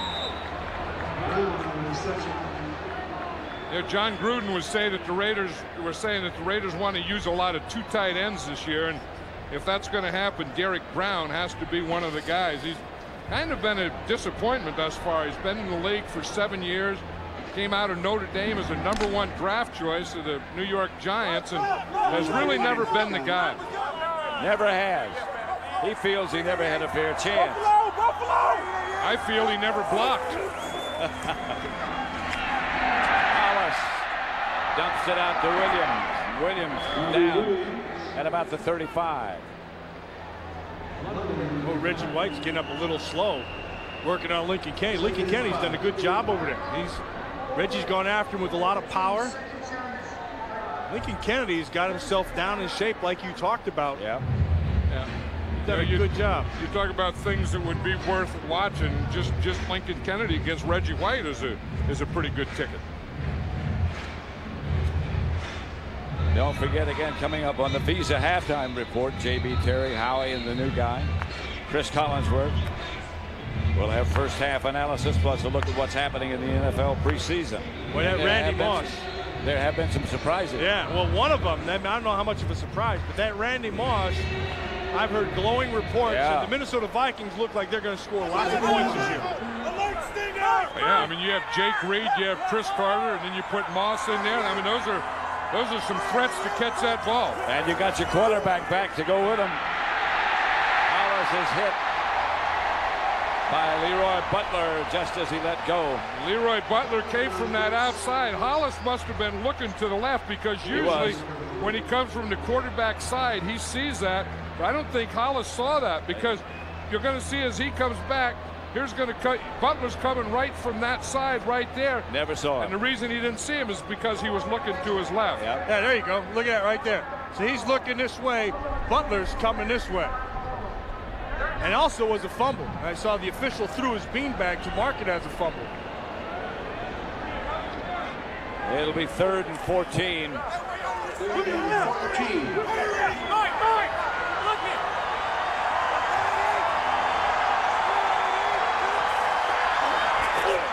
Hollis back to throw it. Pass is caught. That's a good throw. By Rodney Williams. That was a good throw. The good throw under pressure. Leroy Butler again came from that left side. He just fixed his eyes out there, and Rodney Williams, who was matched up in man, came down with a big catch. Nice throw. The Raiders, Don Hollis spikes the ball, stops the clock. They only have 1 timeout remaining. You know, when you're coaching in preseason, you like to get in these situations where you can work your 2-minute offense and your 2-minute defense. We're talking about old Raiders and Hall of Fame guys. Here's one right there. That's Fred Blitnikoff, old Raider wide receiver. Number 25. 25, boy, could he run a pass pattern and catch a football. 2nd down. Hollis back to throw. Protection is good this time. Wide open is Rodney Williams, and he scores for Oakland. You had an MVP of this first half, you'd have to say it's Rodney Williams. You surely would. Donald Hollis just stood in there and threw that ball out there. Good pass protection. Working on Chris Darkins up top. Here he is right there. You see, he starts in like he's going to run a post, then goes back to the corner. See what Darkins did? Darkins never took his eyes off of inside. He looked back at the quarterback the whole time. You know, it goes back to that play where Leroy Butler hit Hollis, and you thought it was a fumble. I'm surprised that Green Bay didn't challenge that play because we do have instant replay. Yeah, you're right. You're exactly right. The extra point by Davis is good. Because that would have been a good one to challenge. It was inside the 2 minutes. It would have cost him a timeout, but Mike Holmgren didn't think of it. And John Gruden has to be feeling real good. Oh, yeah. I mean, he said something about it. He said, I know this is preseason. He talked about changing the attitude. One of the things we have to do, he said, I don't care what kind of game it is. If we're playing a scrimmage, if we're playing, you know, flipping coins, whatever, we have to win and get a winning attitude back. And I think confidence separates all the teams. You get a team, even if it's marginally talented, if they start believing that they can win, heck, they're going to be a force. Yeah, success breeds success. You know that once you win, then you know you can win, and you can just roll that. And that's what John Gruden's trying to do. I think it's hard to get an attitude change. I think Parcells got it done last year, and I think this guy's getting it done right now with Oakland. And you hate to jump on a bandwagon early and say, well, it's only the 2nd preseason, but I saw that in training camp. Right. I mean, I don't think it is too early to say that they're on the right track. This is Cole Ford kicking off this time to Preston. Preston takes it at the 5. And there's no place to go. John Henry Mills is down in a hurry. Because I'll tell you, this first half of play, the Raiders have played on a lot better pace or faster pace than the Green Bay Packers. Well, that's what they did when they played Dallas and beat Dallas last week. Well, John Henry Mills knows how to play special teams. Some guys just get it. And John Henry Mills knows how. He runs through blocks, he picks a half a man, but he never stops his feet, ever. Never stops his feet, he's always going forward. Runs through blocks, by blocks. All of a sudden he's there. And the important thing, he ends up at the ball carrier. Yeah. The Packers are just going to run it out and try to regroup. That's the end of the first half with the score. The Oakland Raiders 24, the Packers 7. This Fox NFL special will continue with JB, Howie, Terry, and Chris with the Visa halftime report after these messages and a word from your local. Your impressions of the first half. I'll tell you, I was very impressed with what the Raiders did. You know, we talked about the pace and how they were going to play. And I remember I saw this game a year ago. They played in the Oakland Coliseum, and I just went to see the game, the Packers against the Raiders. And I felt that the Packers were a lot quicker. I mean, that the pace was different. And in this first half, I feel just the opposite. I feel that the Raiders' pace and their quickness, and they just beat them to the ball, beat them to the punch the whole first half. Well, I saw the Raiders play the Cowboys last week, and they looked the same way against them. They just look quicker, particularly on defense. There's that hairdo that Matt Millen was talking about. I think for the second half, he combed it with a cold rock, not a hot rock. I don't know. I mean, if he combed it with anything, it was a towel. Or someone else helped him. I mean, you see guys just walk by and it's like it's a pet or something. I mean, his head and that hair is like it's a dog. You just walk by and pet it. Yeah. You see guys grab it. In fact, I have a Newfoundland, and my Newfoundland has hair like that. And people walk by. Her name's Joey, and people walk by and just go like that and just pet it like that. I don't think John Ritchie would like to be petted. Well, he was just petted. I just saw a guy walk by and pet his head. You see him or what? Yeah, I saw it. Probably another goof. Probably a linebacker. That's like their pet rock right there. But now he started talking to you about songs that he's written and singing and guitar, and you told there you go. him. There's a strange hand. Let's go over and pet Richie. That's not petting. That's like just lie down a little while. Stay over there a little while. Stay over in the corner.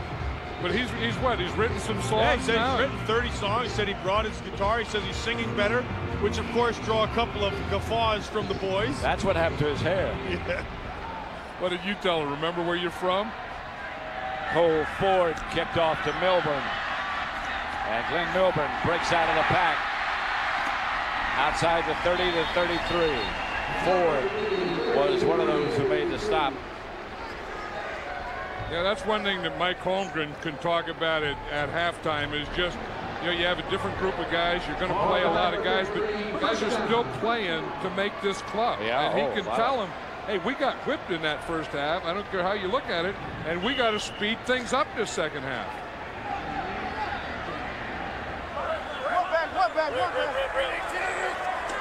Travis Jerby is the deep back. And the quarterback, that's to Schrader. Quarterback is still Peterson.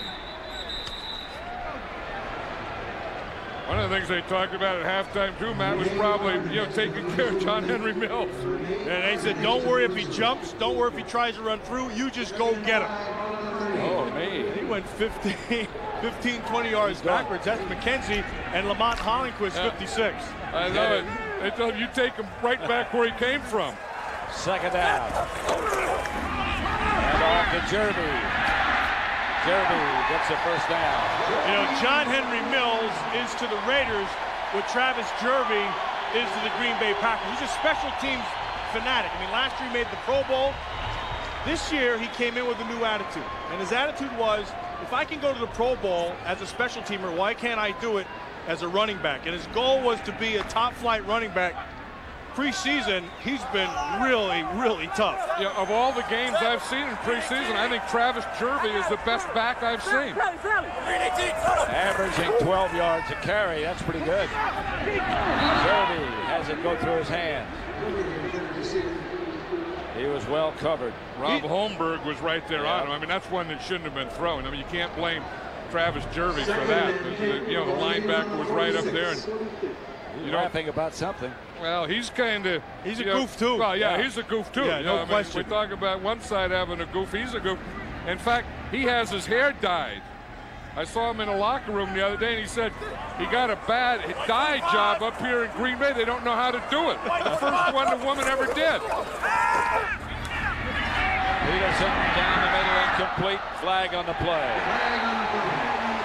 As intended for Ronnie Anderson. A penalty marker downfield. Holding against the Raiders. They lead 24-7. That means it has to be before the ball was thrown. Yep. Number 20 on the defense. 5-yard penalty, automatic first down. Perry Carter is number 20. It's right here in the slot. Now what happens if the ball's in the air, it's pass interference. But if they get him for holding before the ball's thrown, right there, you see that was the hold. Had the hand right on it and gave him a little tug. Lead. First and 10.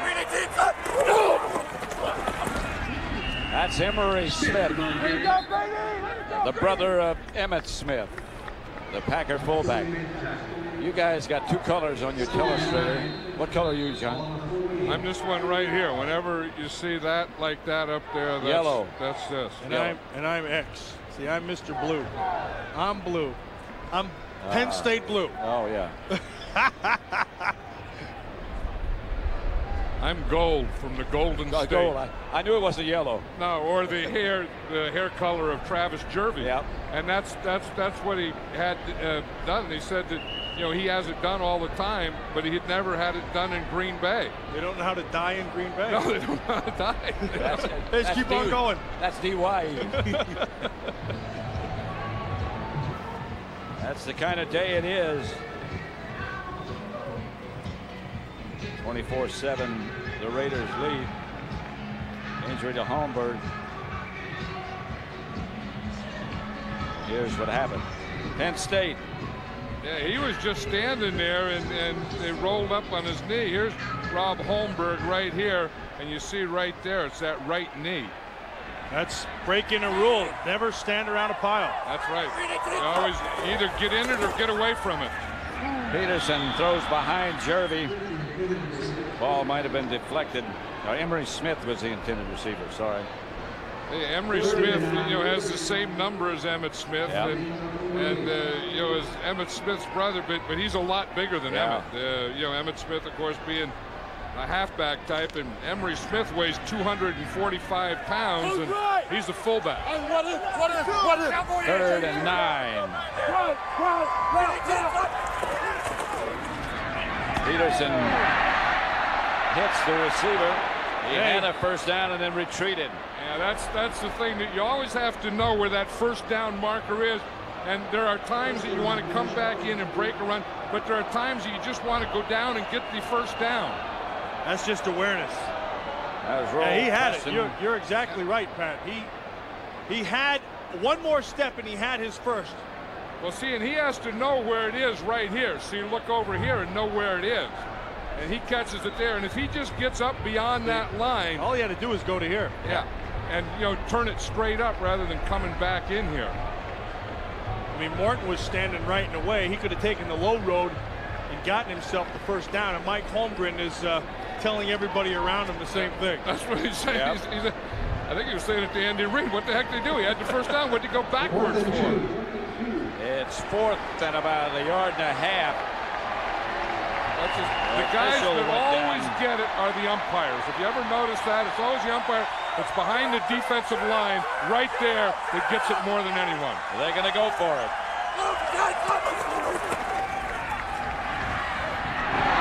Incomplete. Intended for Emery Smith. Yeah, and I don't know that he would have had a first down. I mean, they threw that one short of the first down. Mike Holmgren. Lambeau Field. The Raiders 24, the Packers 7. 12:29 left in the 3rd quarter. Raider ball at the 41. Jermaine Williams and Tim Hall. The setbacks. This is Hall. Up close to midfield. Talked about Travis Jervey and getting that hairstyle there. There's the one that he says not quite up to snuff for him. That's not good, huh? Well, what color would you call that? I mean, I think that's the problem. If you look at it, what color is it? Heck, there's Pat Harlow. It's not only with special, it's with linemen too.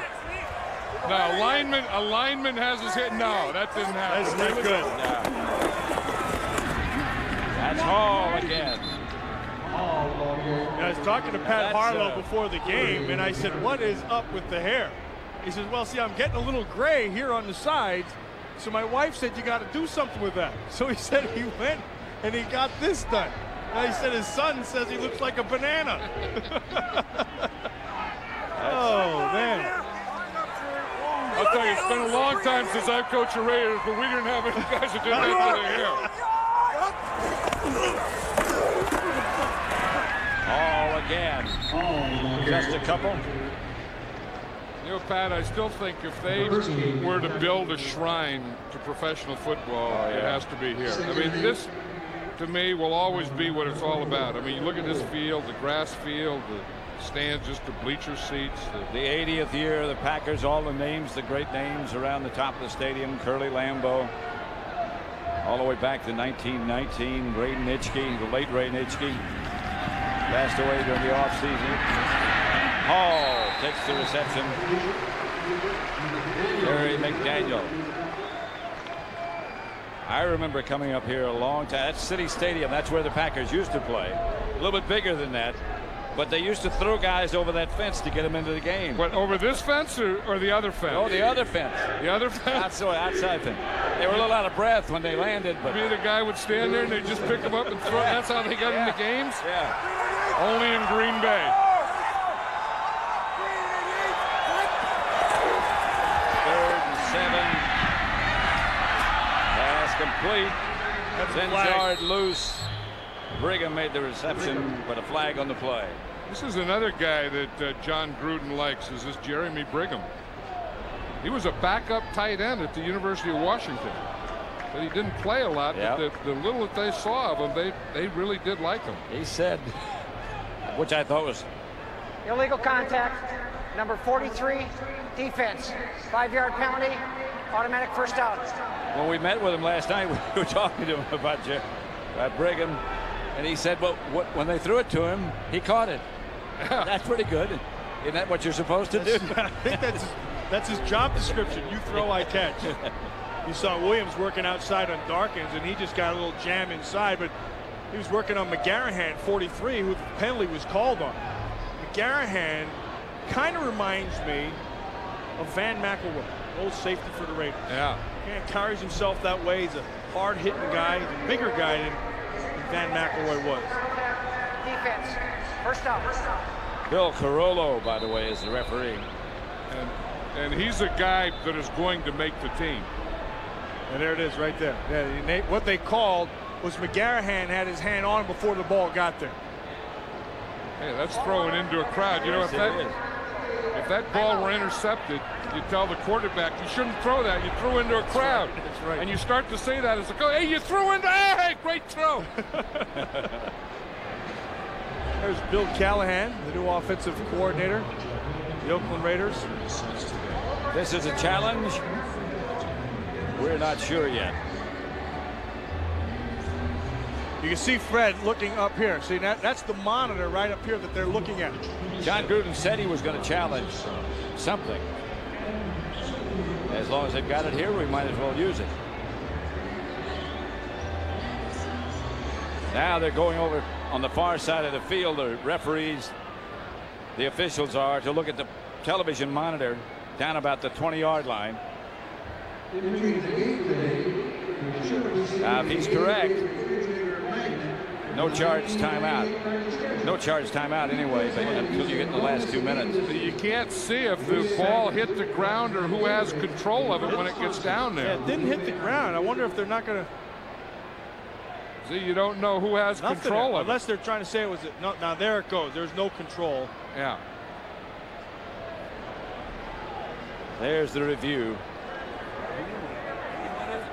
See this right here. There's the clock. They start the 90-second clock once they get over here to that monitor. Next week, they're going to cut it to 60 seconds. Now, this will last 90 seconds.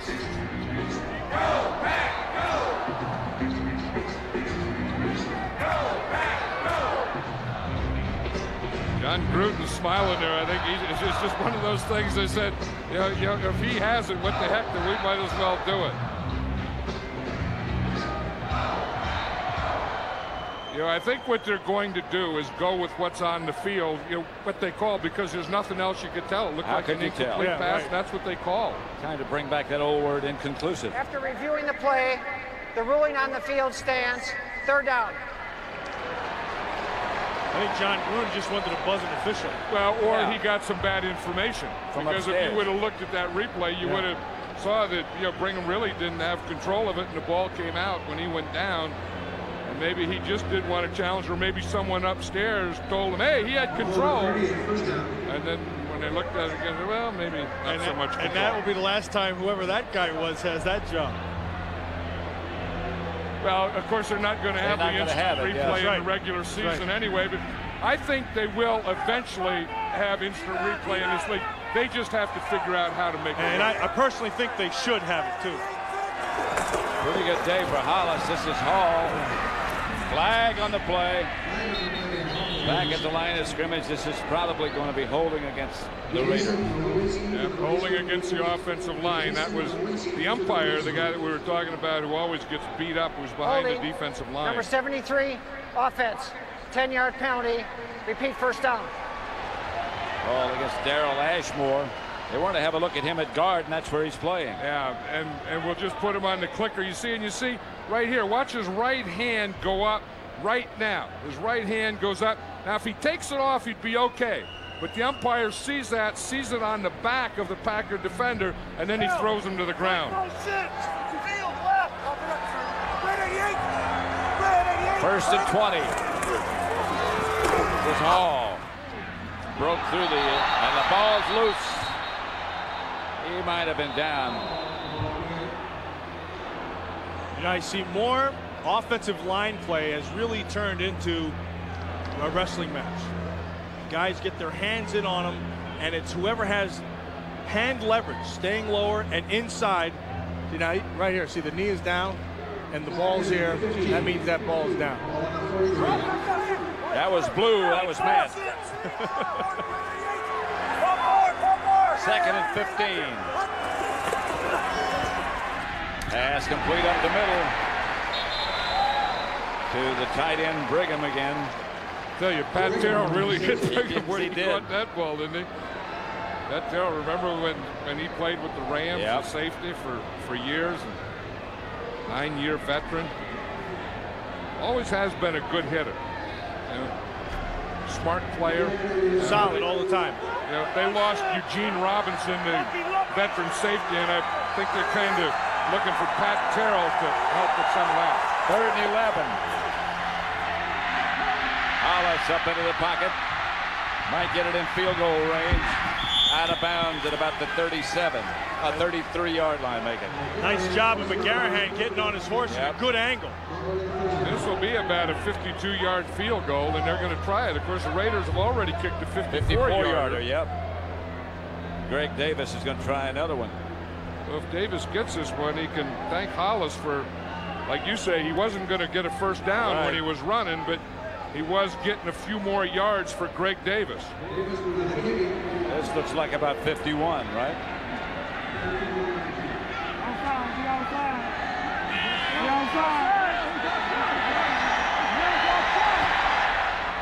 That one may not get there. Not good. Hollis needed about 4 more yards for him. Yep. 24-7. The Raiders lead Green Bay.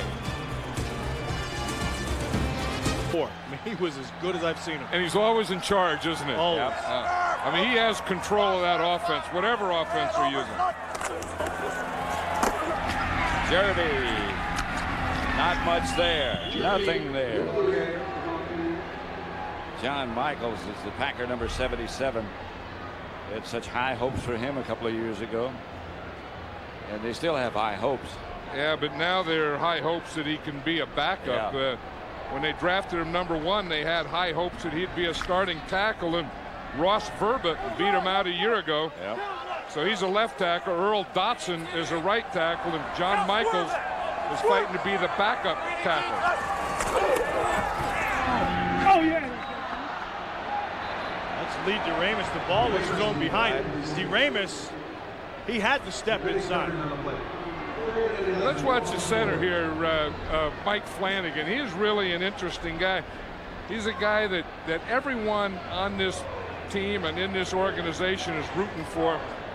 He has a bad leg. He had 5 operations on his leg. He had 2 rods put in it. At one time they were thinking they might have to amputate his leg, and here he is back playing. Peterson to throw. The pass is caught down the middle by Tyrone Davis. A flag on the play. Davis slow to get up after the reception. Tyrone Davis is a guy, remember last year that Mike Holmgren was always trying to work in someplace inside the 20 to be an extra receiver for Illegal him. substitution. 12 men on the defense. That penalty is declined. First down. One thing Tyrone Davis does, well, he can run. Yeah. Well, he was a wide receiver at one time. He outgrew that position, Yes, huh? he did. Let's see if we can count. Here's 1, 2, 3, 4, 5, 6, 7, 8, 9, 10, 11, 12. That defense is usually successful. And they still completed it. Yeah, you usually don't complete one against the old 4-4-4. Pass caught at about the 21 by Ronnie Anderson in front of Perry Carter. Nice job by the second offensive unit and the offensive line of protection. Yeah, and I think I was saying that you know how Mike Flanagan in there, everyone's just happy to see him in there and playing, and everyone's rooting for him, and it's kind of the center of this offensive line. Peterson starting to settle in. That's Jervy. And Jervy down to about the 17. The one thing about Travis Jervy is he can flat out fly. Oh, yeah. One of the fastest guys in the National Football League, but he's learning how to use his speed.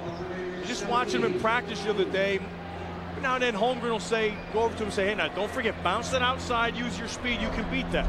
He doesn't quite believe his eyes yet, what his legs can do. Well, the other thing that he was saying is he has to learn patience because of that speed.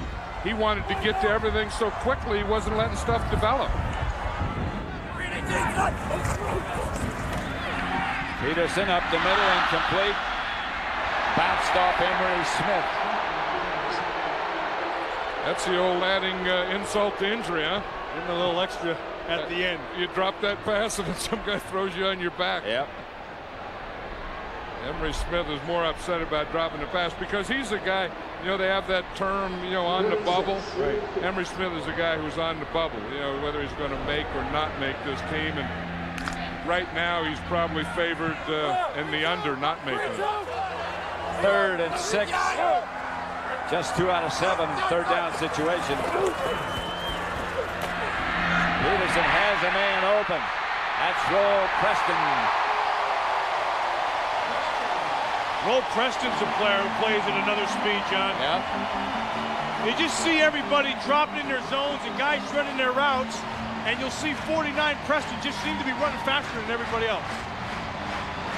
Brett Favre's thinking that's kind of nice to see a little extra speed out there because they lost Terry Mickens in the offseason. They're still looking for that guy to kind of replace Terry Mickens from a year ago and Desmond Howard from 2 years ago, and maybe Preston is that guy.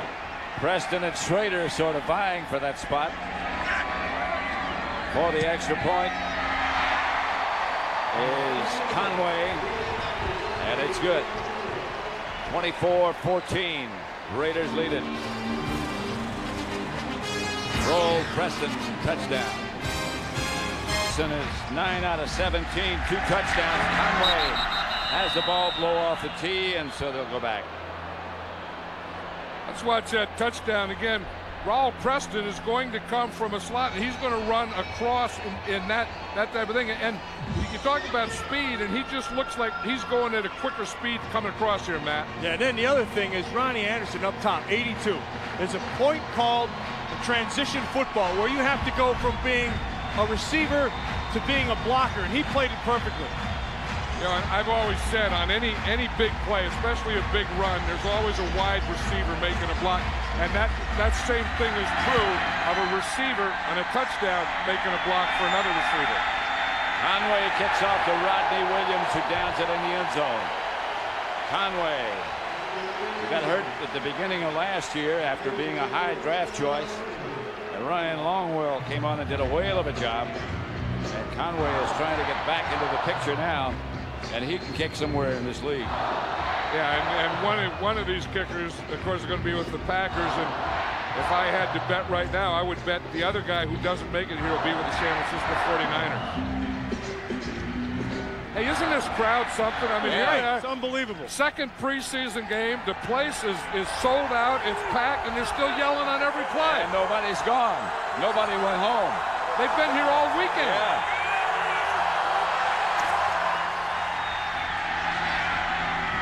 Pass caught by Rodney Williams.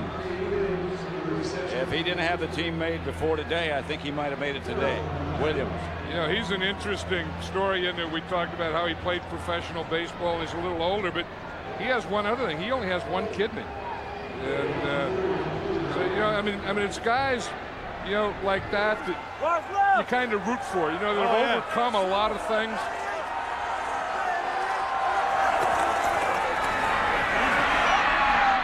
Randy Jordan, close to first down yardage, very close. There's another big rookie. Yep. Right now in for the Oakland Raiders at left tackle. That's Mo Collins. That's him right here. Yeah, he is big. He's a big man. He's learning how to play left tackle. Well, the Raiders had 2 number-1 choices. Of course, Charles Woodson was their first round, and Mo Collins was their second first-round pick. 2nd and 1. Hollis back to throw it. Across the middle to a wide open Kenny Shedd. Shedd's a tackler and is knocked out of bounds in Green Bay territory. I think this is one of the guys that John Gruden really liked, you know, and talking about him last night, he says he's a blazer, that he has blazing speed. Any coach likes that. Any coach likes when a guy has speed, and then you mix that with toughness because he's also a tough kid. Good special teams player. Jordan again picks his way. The other thing that you notice is that the pace has not changed between the second unit and the first unit. I mean, he's still getting plenty of time at the line of scrimmage, 15 to 18 seconds to play with the clock. And then, as John Gruden says, you can give him more information and you can talk to him now in this process here. See, because you still have time to talk to him until 15 seconds.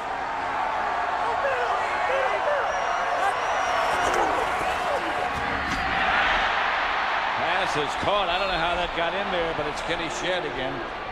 You know, John, just to clarify what you were talking about earlier, you can talk to your quarterback up until 15 seconds, then the apparatus shuts down. Yeah, right. So the thing is, if you get up there early, then you can still talk to him. That's a heck of a catch. That's a heck of a catch. You know, and that's what special teams does. I think sometimes just by playing special teams, you get a certain discipline, a certain toughness that makes you go for balls like that. 3rd down, about 3. Out in the flat, complete. That's Jermaine Williams. I tell you, these backup quarterbacks have kind of settled down, and they're playing pretty well. Peterson for the Packers, and now Donald Hollis leading this drive down here. And like you said, it's a second group, and they're playing that same pace. They're getting to the line of scrimmage, 23 seconds to go on the clock. That's a lot of time.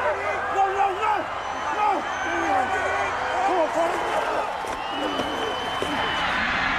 Jordan had to beat one man. Almost shook Anthony Fogle, but not quite. You know, and going to the Raider practice and up at their training camp in Napa, California, one thing that you know about John Gruden is he's a good manager. You know, he manages his practices well, he manages his players well, he manages his entire team well.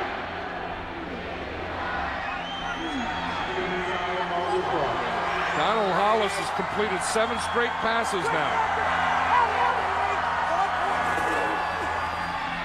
Hollis back to throw it, underarms and throws it away. That breaks his streak, but he did it on purpose. He's yelling right now. Yelling at Joe Aska, isn't he? Yeah. He was looking at Aska. I think he was waiting for Joe Aska to do something, and Joe Aska did nothing, so Hollis still had to throw it to him. Well, I think Aska got caught in between with Eric Curry, 75, the defensive end. Here's Curry, here's Aska. See, he had to do something to get off the pot. He didn't get off the pot. Yeah, well, that's what Hollis was. He wasn't telling him to get over his knee. He was telling him to block the guy. 3rd and 5. Hollis has time. Forced it. Incomplete. No. Terrell almost had a pick. Yeah.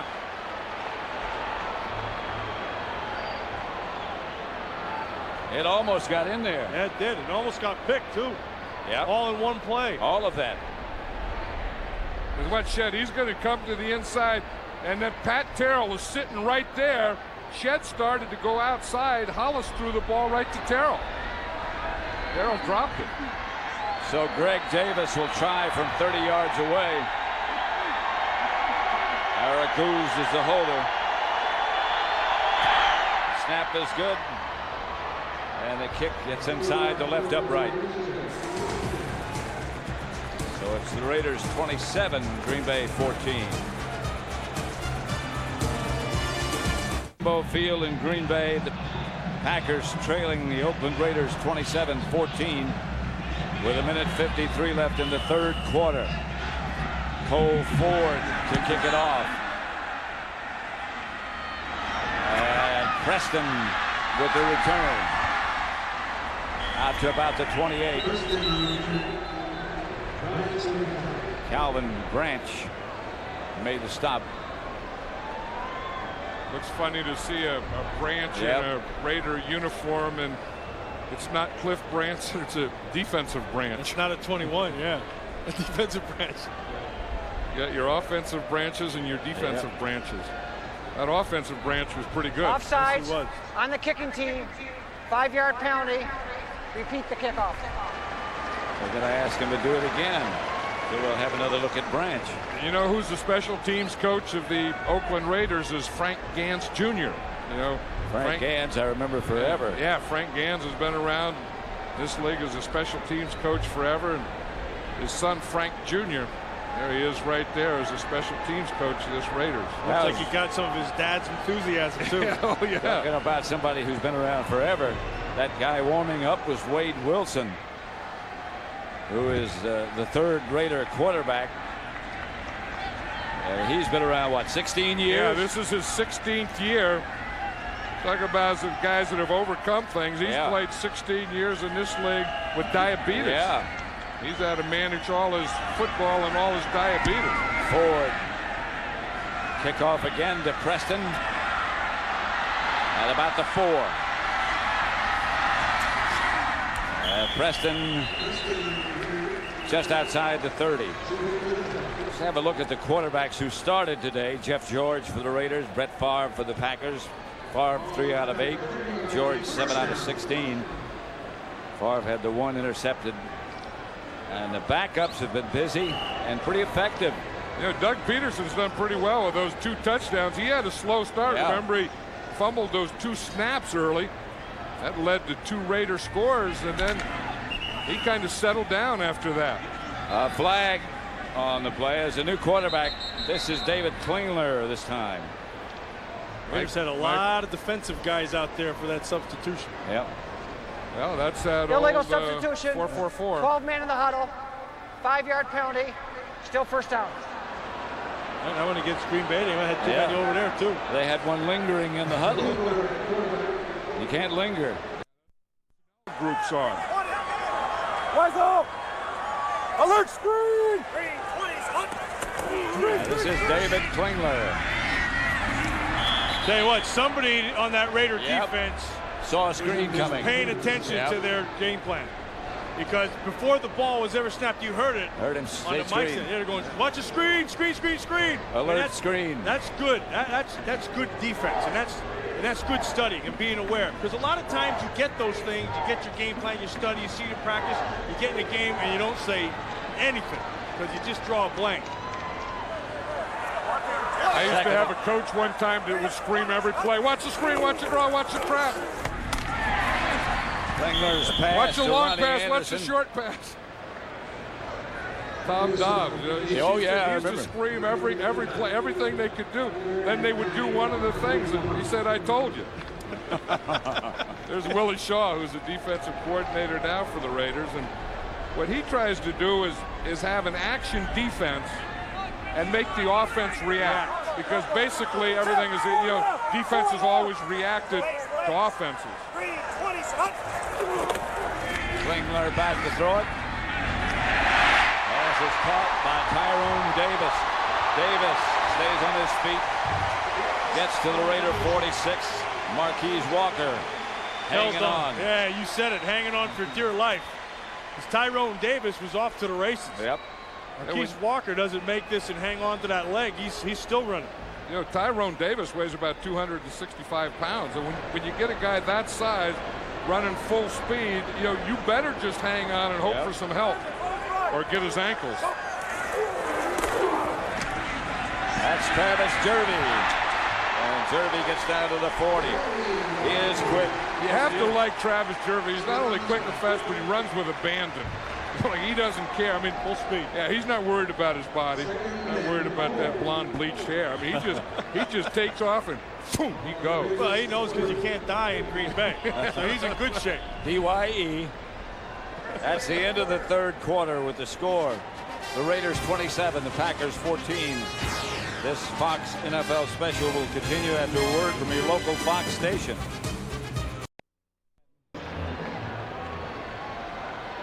There's Pat Harlow with the banana head.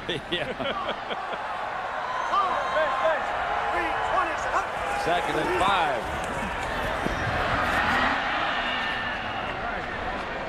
Fernando Smith comes in. James Harris. I'm sorry, James Harris. I'm thinking Minnesota Vikings right away, where he was. Yeah. Well, you know what happens? They get the linebackers up in there, and then that's what Willie Shaw was talking about. Is they get so concerned when they see linebackers and/or defensive backs up there that a lot of times in this scheme they will let a defensive lineman go, and that's the third or fourth time we've seen that today. That streak in jeopardy. 33 straight home win. Out, Oakland. That's the team's first charge timeout. Charge timeout to the Raiders. They have 2 left. The Packers have 3. John Gruden just doesn't look old enough to be a head coach in the NFL. He will. I think maybe that cheesehead might be a little warm today, wouldn't you? Yeah, you don't see as many cheeseheads today in the sun. Now that wouldn't be too warm. Or with that. You know, all those guys that, you know, like, you ever watch Cops? You ever watch Cops? Yeah. The show Cops? Yeah. The guy that they always catch is always the guy with his shirt off. So if you want to look and you don't know who did it, the guy with his shirt off is always the guy they He's get. the guy? He's always in great shape, too. You see that guy with his shirt? If anyone did anything in here, it was that guy with his shirt off.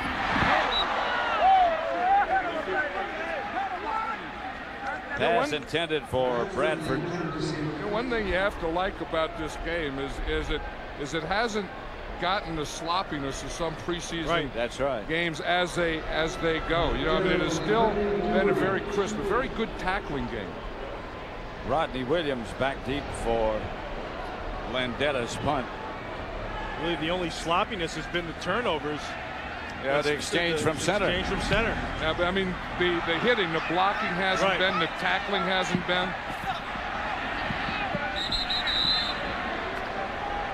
Ball bounces out of bounds at about the 27-yard line where the Raiders will take over. They lead the Packers 27-14. Summer afternoon in Green Bay, 27-14. A popcorn box for a sun shield. Well, the other guy had a little while ago, I saw he had a bratwurst in there. Yeah. Ate the bratwurst and put the wrapper on top of his head. Wade Wilson is the Raider quarterback. Eric Pegram gets the carry. You know, people always ask you, John, if the game has changed. The one thing that has really changed about the game, in the first 58 years of the NFL, there were 18 players who weighed over 300 pounds. There are 30 on the field today. And last year, at the end of the year, there were 239 300-pounders in the NFL. And, you know, I think there's just going to be more and more. Yep. And, you know, Pat, the other thing is that's listed weights. Yes. And there's a lot of guys who are 295 who are exhaling heavy on the scale. After practice. Think about this one. Anthony Munoz, who just went into the Hall of Fame, the great offensive tackle from the Cincinnati Bengals and a friend of all of ours. His son is going to be a junior in high school, and he weighs 320 pounds going into his junior year. They're just getting bigger, these guys. That's a mutation. Can't deal with that. Wide open is Pegram. It doesn't get quite enough for a first down. The pass from Wade Wilson. You know, it's funny because I remember when Anthony had his son in 8th grade, and he said that when I was standing with my back to him, he said, Matt, and I turned around and his son was outside the door, and he said, I'd like you to meet my son Michael. He walked in and I was looking straight. In the 8th grade? He was huge. Well, how about the first time you saw Howie Long's son? Oh man, Howard, Matthew Mudd. He was 6 months. I said, what the heck is your 5-year-old doing in the walker? Good kick. Milburn back to field it. Got a little room, has been Milburn. John Henry Mills on the special teams brought him down. If it hadn't been for John Henry, he could have had some more yardage. I want to see what Sosa did, what Griffey did, what McGuire's done. Jervy. Do you think any of them will break Roger Maris's record? You know, I'm kind of hoping so. I mean, we had to talk about that before. I say yes right now. I say no right now. I say I agree with John, not because we worked together for 18 years. Yeah, sure. Yeah, right. But I agree with him. I say no. Well, I'm probably hoping as much as anything. I'd like to see it get done. And then by whom? That's a good point right now.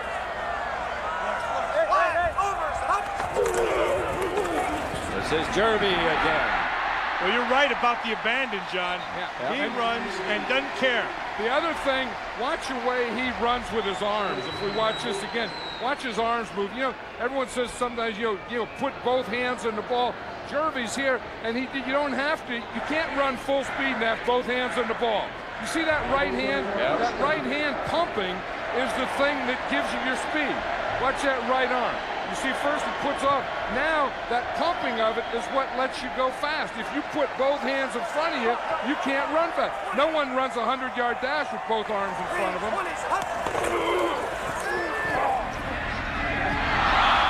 Incomplete. Tyrone Davis couldn't quite reach it. I think Travis Jervy's going to be one of those guys we see a lot more of through the regular season as well, because you can't ignore that speed and you can't ignore that recklessness. Yeah, and then it's going to be interesting when they get Dorsey Levens back in here, and because Dorsey Levens, the one great thing about Dorsey Levens, of course, they're offering him, like we said earlier, $4.3 million a year. But as the game goes on, he gets better. Yeah. He's better in the third quarter than he is in the second, and better in the fourth quarter, and you can't buy that. That's Jervy. Travis Jervy inside the 30. And you can't teach that. Al Davis is mad that he didn't get Travis Jervy. Years ago, Al Davis coached at the Citadel. Right. And he said there haven't been a heck of a lot of players out of the Citadel. But this guy is one of them, and I don't know why we didn't get him. But again, watch the way he runs. You see, he has awareness now. That right arm is pumping. He has good balance. Now at the end, you got to protect the ball. As you said, you can't ignore what he can do.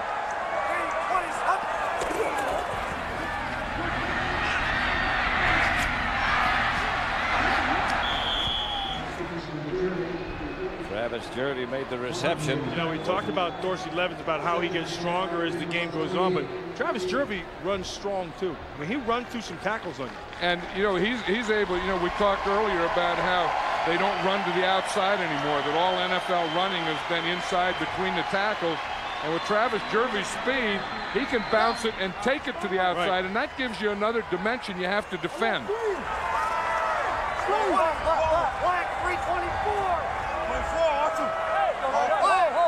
Milburn is the setback. Klingler fires high. Intended for Bradford, incomplete. You know, John, we talked about that getting outside. I think two reasons I contribute to teams not getting outside. One, I think with defensive ends playing so wide, and you have a defensive end lined up on a tight end, that's a mismatch. And then I think the other thing is, I think the teams are just not trying to get out there anymore. No, because the defenses did funnel them in there. But a guy like Travis Jervy can take it, run at that end, and then bounce out and run away from it. Oh,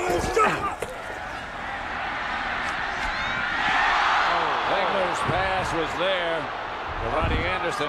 I'll tell you, Travis Jervey got a pretty good block, didn't he? too, but he just didn't get enough of him.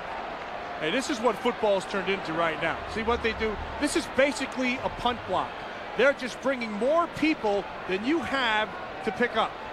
They're gonna have you have 3 guys to block, so you bring 4, and there's an extra guy you can't account for, and he's in your quarterback's face. One guy that did make a good block, though, was Travis Jervey. Yes, he did. And that was a heck of a collision. Conway to try from 46 yards. That's plenty enough leg, but wide left. Far enough. 27-14, the Raiders lead the Pack. We're back at Lambeau Field with the Raiders leading the Green Bay Packers 27-14. Their consecutive win streak in jeopardy. They won 32 in a row instead of 33 here at Lambeau. Did you just hear the news, Pat, that they announced that someone won a year's supply of bratwurst here?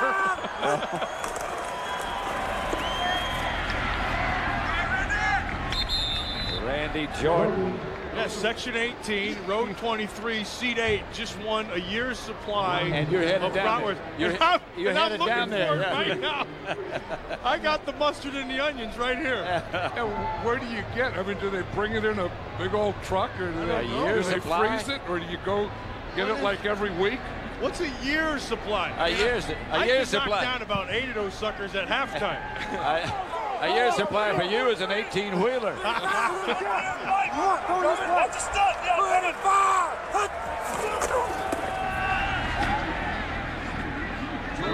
Randy Jordan again. You know, John, we were talking earlier in the game about how the Raiders had seen the screen coming. Now, that time you heard the offensive line yell. He said, watch the stunt. I'm over here. I mean, all the communication that goes on in there, which just goes back to say what we said earlier. If you can't see and recognize, you can't play up front. And I think it goes back to the other thing we said, that by getting in and out of the huddle quickly, you have more time to both recognize and talk when you get up to the line of scrimmage. You know, my question is, last year, Jim Fossil with the New York Giants tried to get that pace. Remember, he said he was going to work on that, and then partway through the season, he just had to say, let it go. So how can some teams get it and some teams can't? And then, as you say, you can probably, a lot of teams can get it for a little while, but can they keep it? The best team over the years that kept it was the San Francisco 49ers. You're right. When Bill Walsh was coach, I think he was the first guy that brought that kind of pace in and kept it up for years.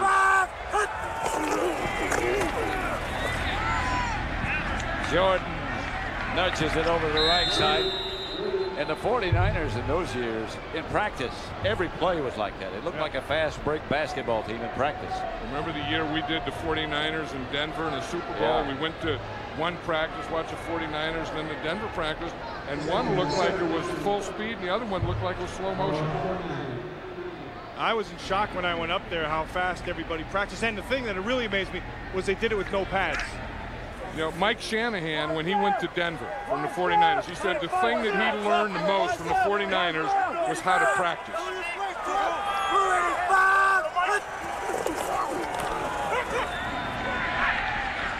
Down he goes. You know, just watching Mo Jordan Collins, again. 79, that left offensive tackle. He's a rookie out of Florida. #1 pick, got a good body. He's making the switch from the right side to the left side. He plays a little bit too high. And John, you and I were talking just the other day and how he hardly ever even got in a three-point stance in college. Most of the time in that passing offense, he was in a two-point. Yeah, he played at Florida, and he was always a pass protector and always just standing straight up and not putting that hand down. When you don't put that hand down, you don't fire out. You're always playing high.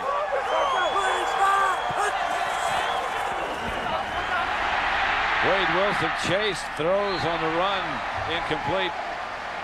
Intended for Hurdy. Mo Collins, 6'4" and 330. You said he had a good body, right, Matt? He's a squatty body for 6'4". He's Yes, a good he is. body for 330. But you know what I wonder, with Pat Harlow at one tackle and Lincoln Kennedy at the other tackle, I don't know, and they need a guard. I mean, you know, they're searching for a right guard. I don't know why they don't try Mo Collins as a guard.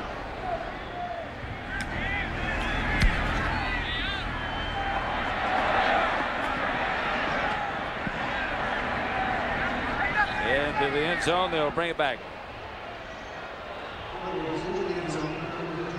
You wonder, maybe, what Brett Favre did in the offseason? Well, among other things, he starred in a movie, Something About Mary. Took him 2 days to shoot. There's Derby around the corner and out of bounds. I think that's the first time I've ever seen it with his hair combed. Yeah, but the part that we didn't show was the part where he was dancing. Oh, that's funny. Yeah, that's the thing. I mean, I don't know what that is. I mean, I watched that, and I'm not a judge. Yeah, I used to teach the dancing one time. Here he is, right here. Look, we got a gold and a blue. Now, what is that? Smokes, that is bad. I know, I know that. We don't know. I mean, the three of us. Now wait a minute. You tried to slide something through. You used to teach dancing? Yeah, I didn't mean. When I was coaching in junior college, no, that's bad. I shouldn't. But one of the courses that I taught when I was teaching in junior college, when I was coaching junior college, I taught ballroom dancing. Ballroom dancing. John Madden teaching ballroom dancing is a course I want to sign up for. I would pay to see that. No, that was embarrassing. I shouldn't. I don't know that. I didn't mean that to jump out of here. That should have stayed between my ears. We won't tell anybody. Don't worry about it. No, just a national audience. Screen pass. Flag on the play. Jervy breaks about 4 tackles. Emery Smith, I beg your pardon, not Jervy. That was a heck of an effort there at the end, just not going down. But ballroom dancing, that would have been the first time ever that there was a ballroom dance to the beer barrel polka. That would have been the first. Roll out the barrel. I knew John had rhythm, but ballroom dancing. No, I didn't have rhythm, and I shouldn't have been. It was a joke. I was terrible. 2 men moving on the offense and not resetting. And then 5-yard penalty. I can't really say too much because I told bowling. Yeah, but that's okay. I mean, ballroom dance. And then when I left, not the way I taught it. No, Ernie Zampese took my place then at Hancock College, and then he taught ballroom dancing. And he was bragging that he was better than me, and I said, I know you were better than me. I'm gonna fight.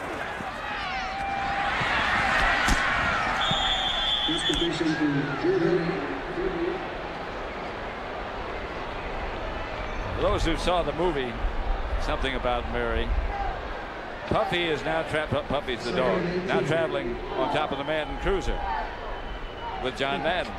Yeah, I have all kind of things are happening. Well, I got Joey at home, was a Newfoundland, right? And then Puffy on the road. Mike White, someone has to pack Puffy. Flag on the play. Ivory is open. Corey Bradford. That was a heck of a throw. Yes, it was.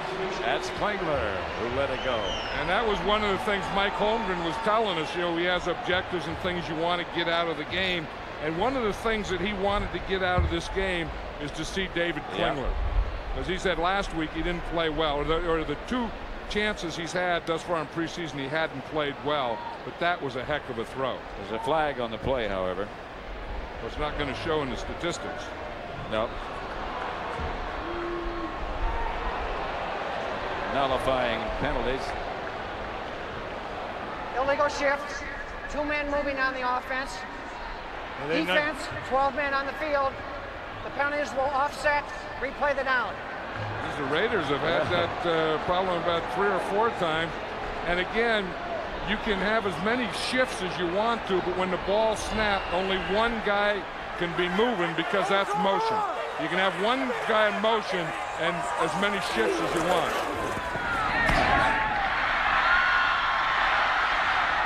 Bradford again. For those of you expecting to see the world's funniest, it'll be seen following football except on the West Coast where it'll be seen at its regular time. You know, it's good to see George Kuntz out there. You see him right there, number 53. He's coming off of a knee injury. Last year he snuck in at the end of the season. This year it looks like he's got all the movement that he has. And I think he's beaten out Seth Joyner at that strong side linebacker position. Bradford had it momentarily, lost it. Now, Ernie, let me get this straight now. Zampese said he taught ballroom dancing better than you did? Yeah, because he took my place. He was my assistant. I was a head coach at Hancock College, Santa Maria, California. Assistant coach or at ballroom dancing? No, he was my assistant coach. Then I left, and then he took my job as head coach and also as teacher of ballroom dancing. Now he brags that he was a better ballroom dancing teacher than me. You know what? I can't take it anymore. Are you going to throw up or go home? That is it. The years have a way of coloring things. You know, now I'm standing next to a guy who was standing across from the great Vince Lombardi, matching wits in the Super Bowl, and now I find out he's teaching ballroom dancing. Next thing I know, you'll have one of those banana do haircuts. No, but that's the thing. You know, we lost to Vince Lombardi and the Green Bay Packers in Super Bowl II. Now, if you keep going right across here, you'll see all those guys up there. There's Vince Lombardi, and right next to Vince Lombardi is Willie Davis. And next to Willie Davis is Ray Nitschke, Bart Starr, Jim Taylor. Yeah. And then that's why we lost. You walk in here, you look up there and say, no wonder we lost. Randy Jordan gets the carry. For those of you expecting to see World's Funniest, it'll be seen following football, except on the West Coast where it'll be seen at its regular time. It's all on Fox tonight. And there's maybe a new show coming up on Fox called Ballroom Dancing. I don't know. I wish that had never come out. I seriously do. You tried to slide it by. No, I know. You did. That's a good catch by you, Pat. Yeah. New York. Like 5'6". Never be brought up again.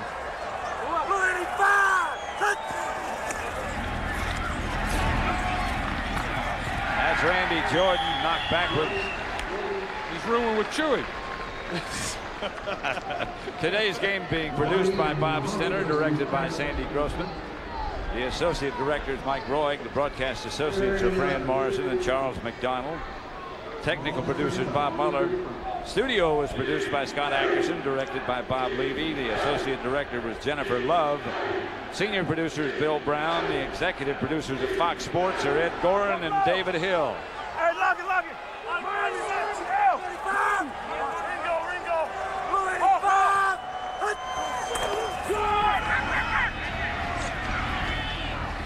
Straight ahead, Randy Jordan.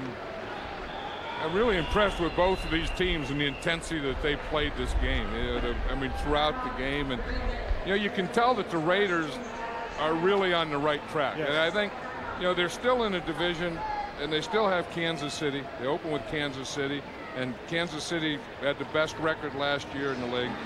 Then they got the Denver Broncos in their division. They have to play them twice, and of course they're defending Super Bowl champions.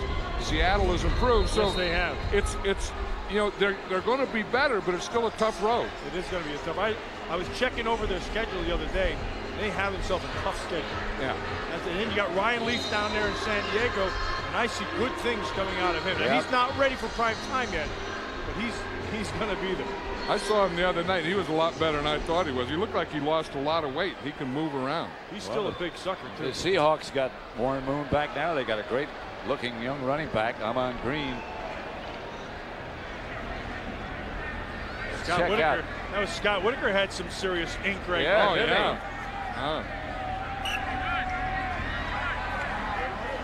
Yeah, you can go. Milburn back deep. Araguz back to punt.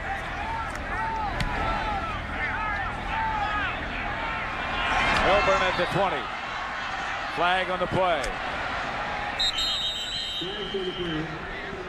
Penalty marker down. The other thing that I've seen here today with the Green Bay Packers is they have themselves a nice little problem in their returners. Because Roll Preston and Glenn Milburn can get the job done. Yeah, and that's what we were talking about. I think before that if Preston makes it, they keep 6 wide receivers and 5 running backs.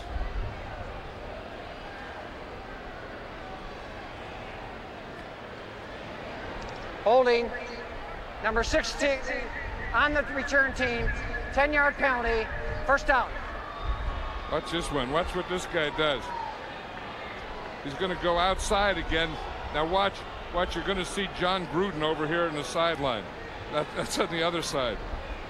That's Magic Benton. He's that's not a hold. That's a little more. Yeah. Whatever you call. Here's the other side. Here's when I was watching. I watched John Gruden here. He gets out of the way, and they go right. Hey, go you see right what he did? He could do that because he was wireless now. See, he's wireless. He had both hands in his pockets. Yeah. And he just made himself small, and they went on either side of him. There's Klingler.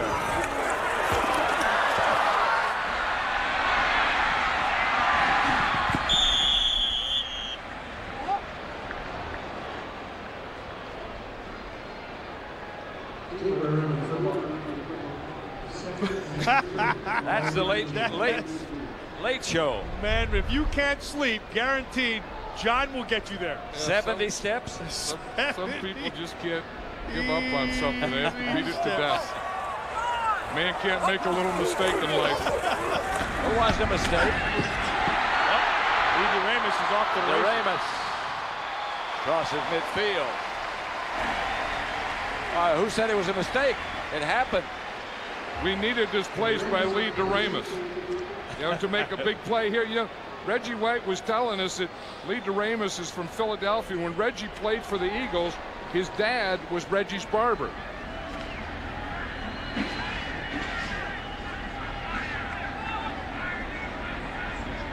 Just looking down here at the sidelines, Mike Holmgren is still coaching up a storm, getting them in and out of the huddle, barking out orders.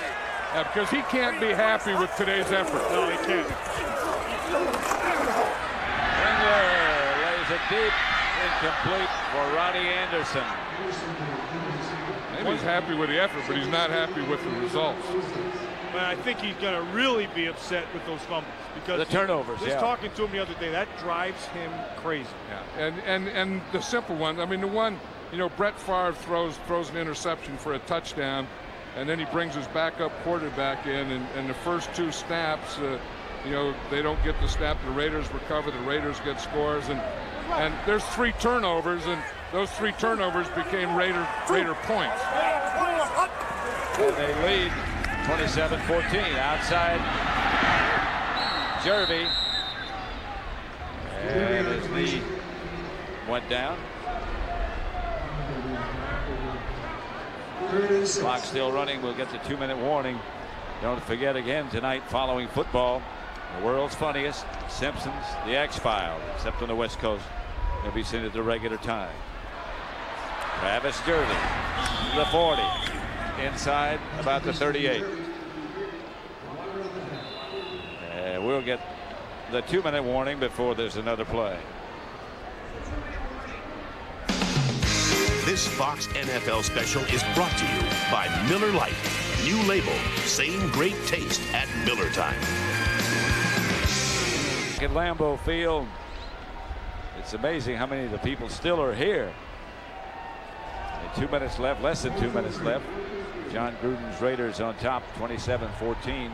John Gruden enjoys this. He says we have to learn to win again, and even though it's a preseason game, he said last week after they beat the Dallas Cowboys, he said it was a great ride home, and he's going to have a great ride home tonight because this is what he's trying to instill, and this kind of effort and these kinds of things are things that you build upon. David Klingler, the quarterback. It's caught by Anderson. Going back to Thursday, scores from this week. Miami beat Tampa Bay by 1. Arizona over Chicago 27-24.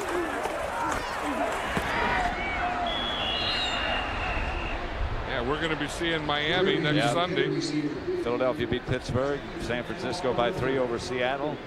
Baltimore just destroyed the Jets, 33-0.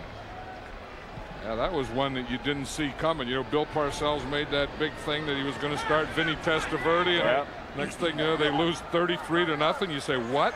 I think Marcia Broda and Harbaugh are on the same page, and they got some confidence going down there. Yeah. How about what Minnesota did to Kansas City? Yeah.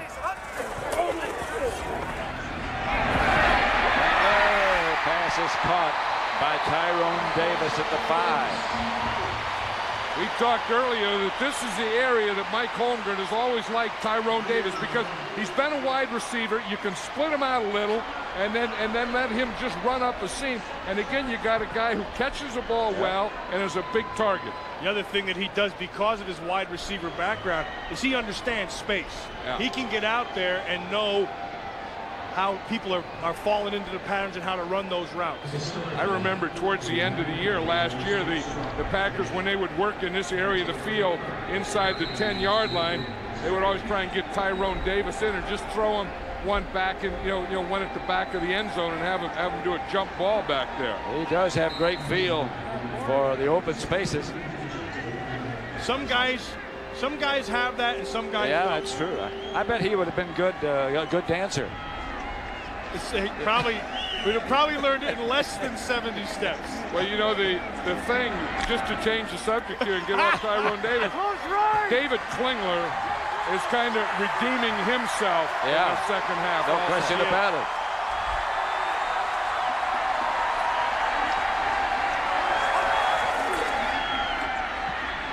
Lofted in the flat. Pass is complete to Anthony McKinney, who stopped right in his tracks. Maybe the 5, might have got a yard. Holmgren has to be pleased with this part of the offense, and I also got to tell you that the Raiders have to be happy. They haven't stopped with their intensity and bringing it the whole time either. Clock still running. Touchdown. Bradford.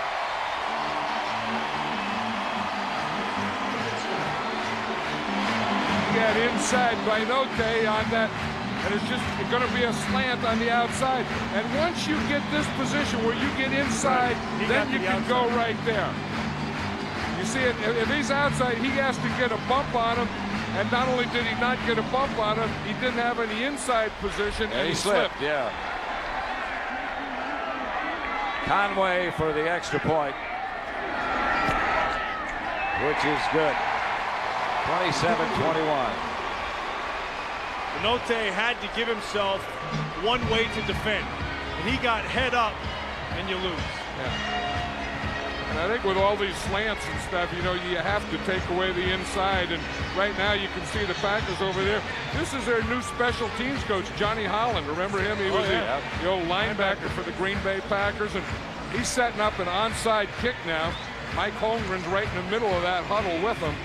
And they're going to go for an onside kick. And then, of course, on the other side, the Raiders will be setting up what we call an onside prevent. Get your hands team out there.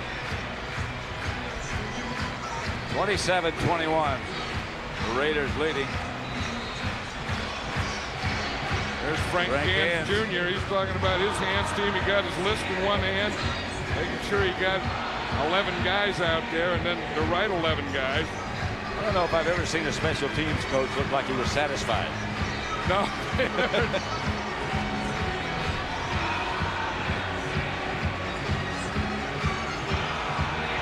The Raiders have too many 50s in the middle to be a hands team, don't they? Yeah, those are the hammer guys. They are not to get near the ball. No. They just take out the lead people. Yeah, they go do the hammer, and then the teens and 80s catch the ball.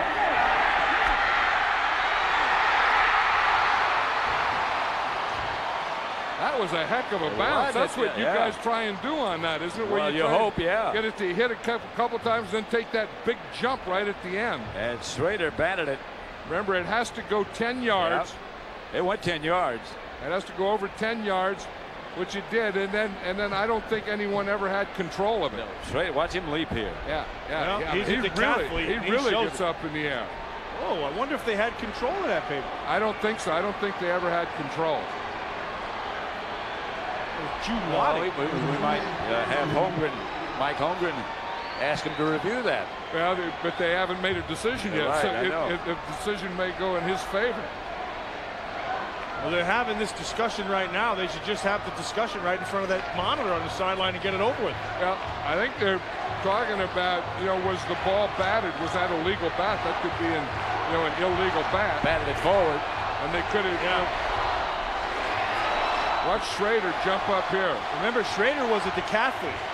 Look at that. That is a heck of a play. It really is. There was no one ever control. had control of it that goes out of bounds. This has to be the Raiders' ball. Illegal batting the ball by the kicking team. That penalty is declined. The result of the play, the kickoff went out of bounds more than 20 yards. The receivers will keep the ball. First down. Yeah, you see if Mike's going, huh? What was that? Well, the illegal bat, Yeah, he batted saw it that. forward, yeah. That was batting it forward. That was illegal. But had the ball gone out of bounds before 20 yards, then they would just take the penalty and kick it over. Because the ball went more than 20 yards, then the Raiders get the ball there. Mike Holmgren is on the Competition and Rules Committee, and he's asking for clarification.